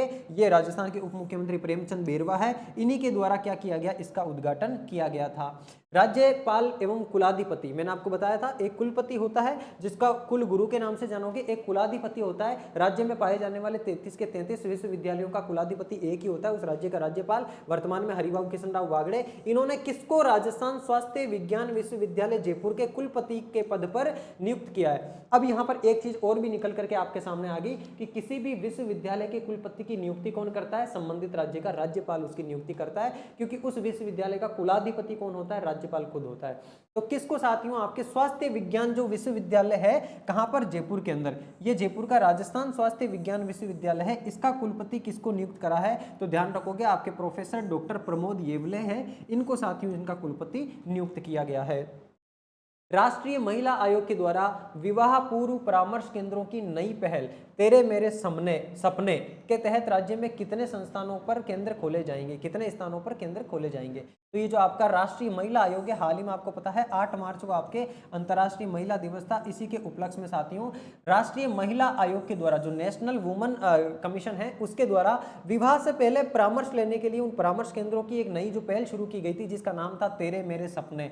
ये तेरे मेरे सपने के नाम से पहल किसके द्वारा शुरू की गई थी? राष्ट्रीय महिला आयोग के द्वारा। और इसने साथियों राजस्थान के अंदर कितनी जगहों पर ऐसे केंद्र खोलने की स्थापना करी है, घोषणा करी है? तो 2 स्थानों पर राजस्थान के अंदर ऐसे केंद्र खोले जाएंगे। कहां कहां पर खोले जाएंगे राजस्थान में? तो एक आपका बीकानेर में खोला जाएगा, एक आपका उदयपुर में खोला जाएगा, जो कि राष्ट्रीय महिला आयोग के द्वारा खोला जाएगा। नाम है तेरे मेरे सपने। परामर्श केंद्र खोले जाने हैं। 8 मार्च 2025 को ये प्रारंभ होंगे और 9 राज्यों में के 21 केंद्रों के साथ, यानी कि 9 राज्यों को चूज करा है जिनमें 21 केंद्र खोले जाएंगे, जिसमें से राजस्थान में 2 केंद्र खोले जा रहे हैं। देश में अन्य केंद्र कहां पर? मध्य प्रदेश भोपाल, महाराष्ट्र नासिक, जालना लातूर गोरेगांव के अंदर, और हरियाणा गुरुग्राम के अंदर, ओडिशा नई दिल्ली और केरल तिरुवनंतपुरम के अंदर भी केंद्र खोले जाएंगे। जो 9 केंद्रों की घोषणा करी है अभी 9 राज्यों के अंदर, वो वाली। अगला सवाल है कि मार्च 2025 में आयोजित राष्ट्रीय किसान और गोपालक सम्मेलन के आयोजक निम्नलिखित में से कौन थे? साथियों नेशनल लेवल का है ये, कौन सा? किसान और गोपालक सम्मेलन। इस किसान और गोपालक सम्मेलन का आयोजन हाल ही में किया गया है आपके साथियों। कहां पर किया गया है? एक मिनट। राष्ट्रीय किसान और गोपालक सम्मेलन, ये जो आपका राष्ट्रीय किसान और गोपालक सम्मेलन है, सवाल में आपसे क्या पूछा है कि इसके आयोजक कौन कौन थे? तो इसके आयोजक में साथियों 4 ही थे। एक तो आपके अखिल भारतीय गौशाला सहयोग परिषद भी था, लोक भारती भी था, अखिल भारतीय जैविक किसान उत्पादक संघ भी था, और आपके हैनीमन जो चैरिटेबल मिशन सोसाइटी है ये भी था। इन चारों ने मिलकर के इस सम्मेलन का आयोजन कराया। तो ऑप्शन नंबर डी को आप चूज करोगे। अगर आपसे पूछ ले सम्मेलन का आयोजन हुआ कहां पर था, ये सम्मेलन का आयोजन आपके जयपुर के अंदर हुआ था साथियों, सुरभि सदन पिंजरा गोपालन गौशाला जयपुर के अंदर। और ये आयोजक चारों के चारों थे। 26 से 28 मार्च को इसका आयोजन होता है। नाम है राष्ट्रीय किसान और गोपालक सम्मेलन, जिसका आयोजन आपके जयपुर के अंदर 4 संस्थाओं के द्वारा मिलकर के संयुक्त रूप से किया गया था। आपके जो साथियों बैडमिंटन के खिलाड़ी, स्पेनिश पेरा बैडमिंटन इंटरनेशनल 2025 में कृष्णा नागर ने कौन सा पदक जीता है? पहली बात तो इसको आप क्या कर लो, ब्रैकेट में बंद कर लो। स्पेनिश पेरा बैडमिंटन इंटरनेशनल 2025, स्पेनिश जो पेरा बैडमिंटन है साथियों, ये बैडमिंटन का एक टूर्नामेंट है, इंटरनेशनल टूर्नामेंट। इसके अंदर राजस्थान के जो आपके कृष्णा नागर है बैडमिंटन के खिलाड़ी, पेरा बैडमिंटन है, पूछ रहा है इन्होंने कौन सा पदक जीता है? इन्होंने साथियों स्वर्ण पदक भी जीता है, मिश्रित जो आपकी प्रतियोगिता हुई थी इसमें रजत पदक भी जीता है पुरुष युगल की प्रतियोगिता में, और कांस्य पदक भी जीता है एकल प्रतियोगिता के अंदर। तो इन्होंने तीनों ही पदक जीते हैं। ऑप्शन नंबर डी आप चूज कर लोगे। मिश्रित जो युगल है, उस मिश्रित युगल के अंदर तो स्वर्ण पदक है, पुरुष युगल के अंदर रजत पदक है, और पुरुष एकल के अंदर इनका कांस्य पदक है। ग्रामीण विकास मंत्रालय की रिपोर्ट के अनुसार, ग्रामीण विकास मंत्रालय ने हाल ही में एक रिपोर्ट जारी करी है, जिसके अनुसार राजस्थान कितने अमृत सरोवर का निर्माण करवाकर चतुर्थ स्थान पर रहा? पहली बात तो मुझे यह बात बताओ जरा, अमृत सरोवर क्या है? अमृत सरोवर वाला जो कॉन्सेप्ट है साथियों, ये भारत सरकार के द्वारा लाया गया कॉन्सेप्ट है, जिसमें भारत सरकार का ये लक्ष्य था कि हम 50,000 अमृत सरोवर की स्थापना करेंगे। ये एक तरीके से जल संरक्षण के लिए अपनाई जाने वाली तकनीक है, जो कि भारत सरकार के द्वारा लॉन्च की गई थी। और इस तकनीक के तहत पूरे देश भर के अंदर 50,000 अमृत सरोवर की स्थापना करना लक्ष्य रखा गया था। और लगभग अभी 2025 तक साथियों, जब ये रिपोर्ट आई थी ग्रामीण विकास मंत्रालय की, इस रिपोर्ट के अंदर मेंशन था कि हम 45 45,000 अमृत सरोवर की स्थापना कर चुके हैं और 50,000 करना लक्ष्य है। ये पूछ रहा है कि कितने अमृत सरोवर राजस्थान ने स्थापित किए हैं, जिसकी वजह से राजस्थान चौथे स्थान पर आया है। तो राजस्थान ने साथियों 3,138 अमृत सरोवर राजस्थान ने अकेले ने स्थापित कर लिए हैं, बना लिए हैं। पहले स्थान पर आपका यूपी है जिसने 16,630 अमृत सरोवर बनाए हैं। दूसरे स्थान पर आपका एमपी है जिसने 5,839 बनाए हैं। तीसरे स्थान पर कर्नाटक और चौथे स्थान पर अपना प्यारा राजस्थान 3,138 सरोवर के साथ में। अपने बाद में बारी आती है बिहार की। सवाल अगला कि 15 मार्च 2025 को दौसा जिले के पाटवा गांव में ऐतिहासिक डोलची होली का आयोजन किया गया था। कौन सी होली साथियों? जैसे आपके कोडामार होली है, देवर भाभी की होली है, उसी प्रकार से डोलची होली का आयोजन कहां पर किया गया था? डोलची होली का आयोजन किया गया था आपके दौसा जो जिला आता है उसके पाटवा गाँव के अंदर। कौन सा गांव? पाटवा गांव दौसा जिले के अंदर आयोजन किया गया था। इस होली के अंदर, डोलची होली के अंदर भी बेसिकली ये देवर भाभी के बीच में खेली जाने वाली होली जिसमें एक दूसरे के ऊपर रंग फेंकते हैं। लेकिन ये पूछ रहा है कि इस डोलची होली का आयोजन किसके मुख्य आतिथ्य के अंदर किया गया? तो जो राज्य के आपके गृह मंत्री है जवाहर सिंह बेडम, ये वहां पर मुख्य अतिथि थे। इनके मुख्य आतिथ्य के अंदर साथ ही डोलची होली का आयोजन किया गया था। दौसा के अंदर डोलची होली खेली गई थी। शहीद बल्लू सिंह की याद में इस होली का आयोजन किया गया था। दौसा के पाटवा गांव की पहचान है ये होली, जानी जाती है। देवर भाभी एक दूसरे पर पानी फेंककर पाली भरी डोलचियां। डोलची का मतलब समझते हो? जैसे आपने देखा होगा बाल्टी होती है अपने प्लास्टिक या स्टील की बाल्टी होती है, वैसे ही साथियों आपके लकड़ी की बनी हुई वो डोलची होती है जिसके अंदर रबड़ पिरो दिया जाता है, उसके अंदर पानी भरा जाता है। अब उन डोलचियों में पानी भर भर के देवर भाभी एक दूसरे पर फेंकते हैं। और ये डोलची जो होली है साथियों, इस होली का अच्छा कब आयोजन किया जाता है? दूज के बाद। जो आपकी होली के बाद जो दूज आती है, उस दूज को, जिसको आप भाई दूज के नाम से भी जानते हो, इस वाली दूज को इसका आयोजन किया गया था। और ये जवाहर सिंह बेडम जो है आपके गृह राज्य मंत्री, इनके मुख्य आतिथ्य के अंदर इस होली का आयोजन किया गया था। मार्च 2025 में नारी गौरव सम्मान से सम्मानित जूही कुमारी का संबंध किस जिले से है? तो जूही कुमारी जो है आपकी जयपुर जिले से संबंधित है और कराटे खेल से संबंधित है, यह आपको ध्यान रखना है। मार्च 2025 में निम्नलिखित में किसको राज्यपाल हरिभाऊ कृष्णराव वागड़े ने शेखावटी शिरोमणि सम्मान से सम्मानित किया है? साथियों ये जो शेखावटी शिरोमणि सम्मान है, इससे सम्मानित किया गया है आपके किसको? राजीव के पोद्दार को। ऑप्शन नंबर ए ही इसका राइट हो जाएगा। राजीव के पोद्दार को आपके शेखावटी शिरोमणि सम्मान से सम्मानित किया गया है। वैसे बेसिकली दो सम्मान दिए जाते हैं, एक आपके शेखावटी शिरोमणि सम्मान है और एक आपके शेखावटी भूषण पुरस्कार है। तो जो शेखावटी शिरोमणि सम्मान है ये आपके किन किन को दिया गया है? याद रखोगे, एक तो श्री श्री 1008 स्वामी ओमदास जी महाराज है, और एक आपके डॉक्टर ग्यारसी लाल जाट है, और एक राजीव के पोद्दार है। तो आपको ऑप्शन में जो दिखे राजीव के पोद्दार ही दिखे थे एक केवल, इसलिए हमने इनको ही चुना। बाकी तीन लोगों को शेखावटी शिरोमणि सम्मान प्रदान किया गया था और ये इसका आयोजन साथियों 28 मार्च 2025 को किया जाता है। बाकी शेखावटी भूषण पुरस्कार भी दिए गए हैं। जिन लोगों को दिए गए उनके नाम आपके सामने लिखे हुए हैं, अगर आपको इंपॉर्टेंट लगे तो पढ़ सकते हो, वैसे इतना इंपॉर्टेंट है नहीं। महात्मा गांधी राजकीय स्कूल पंच पहाड़ के विद्यार्थियों द्वारा खोजे गए नए क्षुद्र ग्रह को क्या नाम दिया गया है? क्षुद्र ग्रह की खोज कर ली है, नए क्षुद्र ग्रह की। महात्मा गांधी राजकीय स्कूल पंच पहाड़ जो है साथियों, इस स्कूल के विद्यार्थियों ने नए क्षुद्र ग्रह की खोज करी है, जिसको नाम क्या दिया है? 2024 BA20 2024 BA20 नाम दिया है इस क्षुद्र ग्रह को। ऑप्शन नंबर बी इसका आपके राइट आंसर होगा। और ये महात्मा गांधी जो राजकीय स्कूल है ये कहाँ की है? झालावाड़ जो जिला आता है आपके, इस झालावाड़ जिले में ये स्कूल है। इसके विद्यार्थियों ने एक नया क्षुद्र ग्रह खोज निकाला है। और जो इंटरनेशनल लेवल पर साथियों आपके जो एस्ट्रोनॉमिकल सर्च कोलेब्रेशन है, इसके द्वारा इस क्षुद्र ग्रह को मान्यता भी प्रदान कर दी गई है। ऐसा नहीं है कि ऐसा ही कोई है। जो आपके इनके गाइड शिक्षक थे, इनका नाम जरूर याद रख लेना, डॉक्टर दिव्यंतु सेन। इन दिव्यंतु सेन के मार्गदर्शक में इन विद्यार्थियों ने खोजा है, जिनमें छात्रों का नाम 12वीं कक्षा के छात्र, एक मोहित शर्मा, एक मोहित दोरवाल, एक आपके जतिन जावारानी और विवेक सोनी, इन चारों छात्रों ने मिलकर के साथियों क्षुद्र ग्रह की खोज करी है। मार्च 2025 में केंद्र सरकार ने किसको अजमेर दरगाह के नाजिम पद पर नियुक्त किया है? आपको ये तो पता चल ही चुका होगा। अभी वक्फ बोर्ड भी आपका बहुत ज्यादा चर्चाओं के अंदर चल रहा है। वक्फ बोर्ड का भी नाम सुना होगा आपने। वक्फ बोर्ड पर भी मुसलमानों का ही अधिकार होता है। उस ट्रस्ट को रेगुलेट करने का काम मोमडन जो है कम्युनिटी वही करती है, लेकिन केंद्र सरकार का अब उसके अंदर इंटरफेयर बढ़ गया है क्योंकि नया वक्फ संशोधन बिल आ गया है। उसी प्रकार से साथियों जो जितनी भी दरगाहें होती हैं, उन दरगाहों के जो निज़ाम होते हैं, जिनको नाजिम बोला जाता है, ये नाजिम पद जो है इसकी नियुक्ति भी केंद्र सरकार के द्वारा ही की जाती है। तो अभी अजमेर की जो दरगाह है उसके नाजिम पद पर मोहम्मद बिलाल खान को स्थापित किया गया है। ये ध्यान रख लेना, क्योंकि अजमेर की दरगाह शरीफ दरगाह बहुत ज़्यादा फेमस भी है, जहाँ पर बड़े बड़े सेलिब्रिटी भी आते हैं आपके। अखिल भारतीय सिविल सेवा क्रिकेट प्रतियोगिता में राजस्थान सचिवालय की टीम ने फाइनल में किसे हराकर पहली बार टूर्नामेंट जीता? पहली बार तो ये ध्यान रखो, अखिल भारतीय सिविल सेवा क्रिकेट प्रतियोगिता। इस अखिल भारतीय सिविल सेवा यानी कि जो सिविल सर्वेंट्स है आपके, उनके बीच में होने वाली ये क्रिकेट प्रतियोगिता है। आयोजन कहां पर हुआ था? इसका आयोजन दिल्ली के अंदर हुआ था। और इस आयोजन के अंदर फाइनल मुकाबले में साथियों राजस्थान ने हरा डाला किसको? दिल्ली को। राजस्थान ने दिल्ली को हरा करके ये खिताब अपने नाम कर लिया।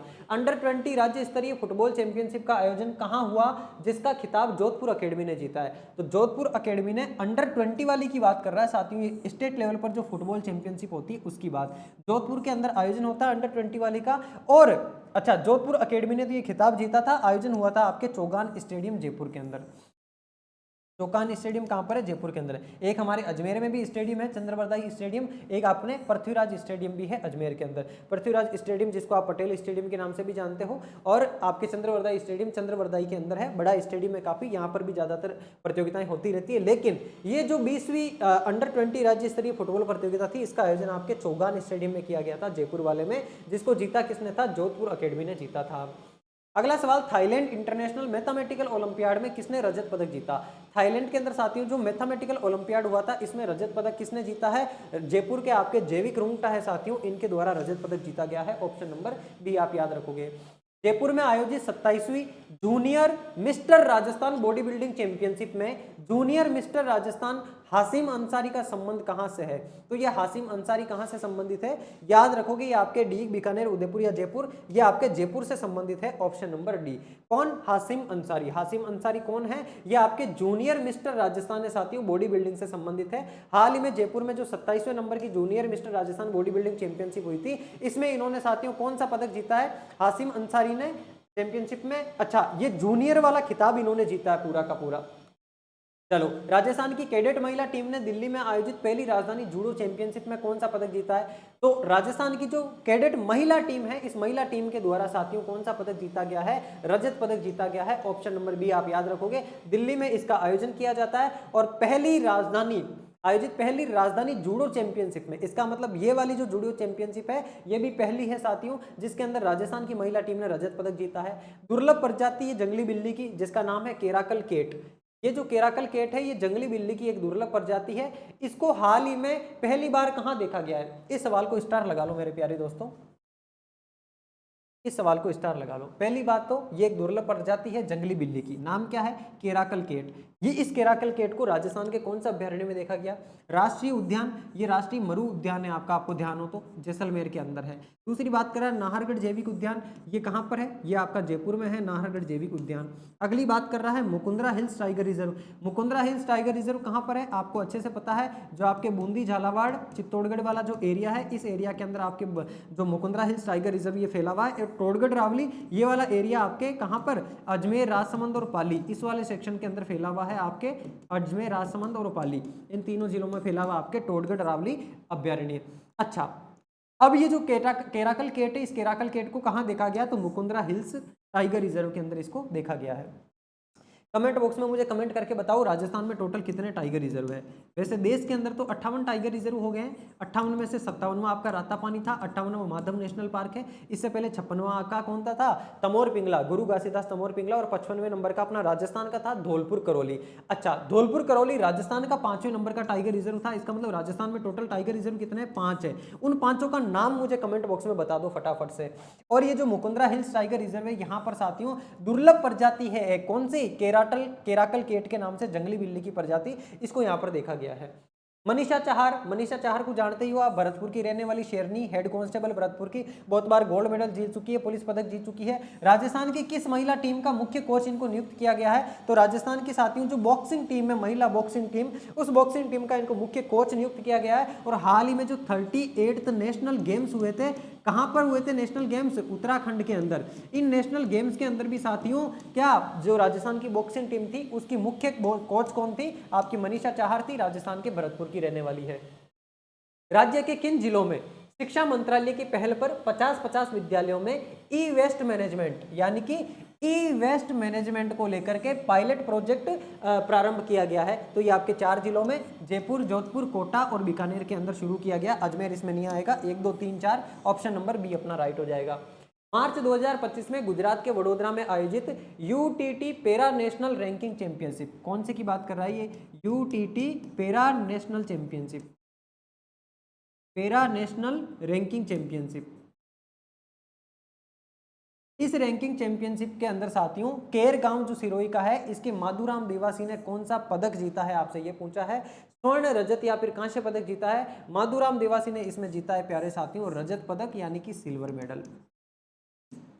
चलो अगला देखो, महाराजा सूरजमल ब्रज विश्वविद्यालय जो कि कहाँ का है, भरतपुर का विश्वविद्यालय, महाराजा सूरजमल ब्रज विश्वविद्यालय। सूरजमल जाट जानते होंगे आप, अगर आपने इतिहास पढ़ा है तो सूरजमल जाट जो है राजस्थान के इतिहास में महत्वपूर्ण भूमिका रखता है। इन्हीं की याद में महाराजा सूरजमल ब्रज विश्वविद्यालय कहाँ पर है, या आपका भरतपुर के अंदर है। ये पूछ रहा है इस विश्वविद्यालय ने किन विभूतियों को डॉक्टर ऑफ साइंस यानी कि ऑनरिस कॉसा की मानद उपाधि देने का निर्णय लिया है। हाल ही में आपको पता है अंतरिक्ष में जाकर के वापस आई अमेरिकन नागरिक है आपकी सुनीता विलियमसन, जिनके पिताजी भारत के थे। एक तो इनको और दूसरा आपके रिचर्ड रॉबर्ट्स। इन रिचर्ड रॉबर्ट्स ने साथियों डीएनए के अंदर, जीन के अंदर एक महत्वपूर्ण खोज करी है। तो इन दोनों को मिलाकर के कौन सा ऑनरिस कासा यानी कि डॉक्टर ऑफ साइंस की उपाधि प्रदान करने का निर्णय लिया है। तो ऑप्शन नंबर 3 और 4 हो जाएगा आपके डी, ये राइट आंसर होगा। दोनों नाम याद रखना। सुनीता विलियमसन को तो आप जानते ही हो, सबसे ज्यादा समय तक अंतरिक्ष में रहने का खिताब जो है वो इन्हीं के पास है। अभी आपको पता है ये लगभग 3 महीनों तक अंतरिक्ष के अंदर रह करके वापस लौटी है। स्पेस एक्स जो है उस कंपनी ने इनको वापस लाने के लिए नासा की सहायता करी थी। और दूसरे आपके रिचर्ड रॉबर्ट्स है, जिन्होंने साथियों जीन एडिटिंग के अंदर, डीएनए के अंदर एक महत्वपूर्ण खोज करी थी। इसकी वजह से इन दोनों को डॉक्टर ऑफ साइंस ऑनरेरी कांसा की उपाधि देने की घोषणा करी है। केंद्र सरकार की ओर से सशक्त पंचायत नेत्री अभियान के तहत महिला दिवस पर राज्य से किस एकमात्र महिला सरपंच को सम्मानित किया गया। समझ गए होंगे आप, केंद्र सरकार ने किया है सशक्त पंचायत नेत्री अभियान, यानी कि ये जो नेत्री अभियान है ये पंचायतों के सशक्तिकरण से संबंधित है कि कौन सी पंचायत कितनी मजबूत है। और पंचायत का हेड कौन होता है आपके, पंचायत के अंदर तो साथियों आपके जो ग्राम पंचायत होती है उस ग्राम पंचायत का मुखिया कौन होता है, वो मुखिया होता है आपके वहां का सरपंच। तो ये जो एकमात्र महिला सरपंच है जिसको सम्मानित किया गया, महिला सरपंच का नाम क्या है, ऑप्शन नंबर सी याद रखोगे, सविता राठी जो है, इनको साथियों केंद्र सरकार के द्वारा सम्मानित किया गया है। गोवा सरकार ने राज्य की किस संस्था को देश के सर्वश्रेष्ठ एनजीओ के रूप में वर्ष 2025 का impact beyond major CSR award दिया है। यह अवार्ड दिया है आपके शुभ विचार संस्था को, जो शुभ विचार के नाम से संस्था है, इनको दिया है impact beyond major CSR award. इससे सम्मानित किया किसने, गोवा सरकार ने। कुर्जा महोत्सव 17 मार्च 2025 को राज्य में कहां आयोजित किया गया। कुर्जा महोत्सव आपका कहां आयोजित किया गया, याद रखोगे फलोदी के अंदर। फलोदी कहां पर आता है, आपके जोधपुर के अंदर ही आता है। फलोदी के अंदर जो है साथियों आपके कुर्जा महोत्सव का आयोजन किया गया था। कब, 17 मार्च 2025 को। कुर्जा वाला गीत भी सुना ही होगा आपने। कुर्जा जो है इस पक्षी की कुछ विशेषताएं अगर आप बता सको, राजस्थानी हो, राजस्थान के अंदर पाई जाने वाली कुर्जा पक्षी है। कहाँ पाई जाती है, कौन से उद्यान के अंदर, है ना, कुर्जा पक्षी जो है देखने को मिलती है। ये तो आपने राष्ट्रीय उद्यान पढ़े, जो राज्य के जितने भी उद्यान है वो तो सारे पढ़े ही होंगे, है ना, जो भी अभ्यारण्य वो पढ़े होंगे। आपको ये भी अच्छे से पता होगा कौन से उद्यान में कुर्जा पक्षी देखने को मिलता है, यह आपको मुझे कमेंट बॉक्स के अंदर आकर के बताना है। अब यहाँ पर जो है अपनी क्लास होती है साथियों, प्यारे साथियों, कंप्लीट। और अब अपन इसके बाद अगली जो अपनी नेशनल करंट अफेयर्स की क्लास आने वाली है पटवार के लिए बहुत ज़्यादा इंपॉर्टेंट, जिसमें अपन मार्च महीने का पूरा करंट अफेयर्स कवर करने वाले हैं, जिसमें सारे व्यक्तित्व, स्पोर्ट्स, अलग जो और इवेंट हुए हैं वो सारे अवार्ड्स वगैरह सारी चीज़ें अपन कवर करेंगे। कल या परसों आपको अपने इसी चैनल पर नेशनल करंट अफेयर्स मार्च की क्लास भी मिलने वाली है। बाकी पटवारी की तैयारी करने वाले साथियों को बिल्कुल निश्चिंत रहना है। आपके एग्जाम से लगभग 10 दिन पहले आपको एक महा मैराथन अवेलेबल करवाऊंगा, जिसमें पिछले 7 महीनों का करंट अफेयर्स आपको मैं कवर करवाने वाला हूं। 7 महीने सितंबर से लेकर के अभी अप्रैल तक का पूरा करंट अफेयर्स जो है आपको उसके अंदर मिल जाएगा। तो उसके लिए निश्चिंत रहो, बिल्कुल बढ़िया से तैयारी करो। मेरी क्वालिटी एजुकेशन टीम की शुभकामनाएं हमेशा आपके साथ है। आगे बढ़ते रहो, पढ़ते रहो और मुस्कुराते रहो। धन्यवाद।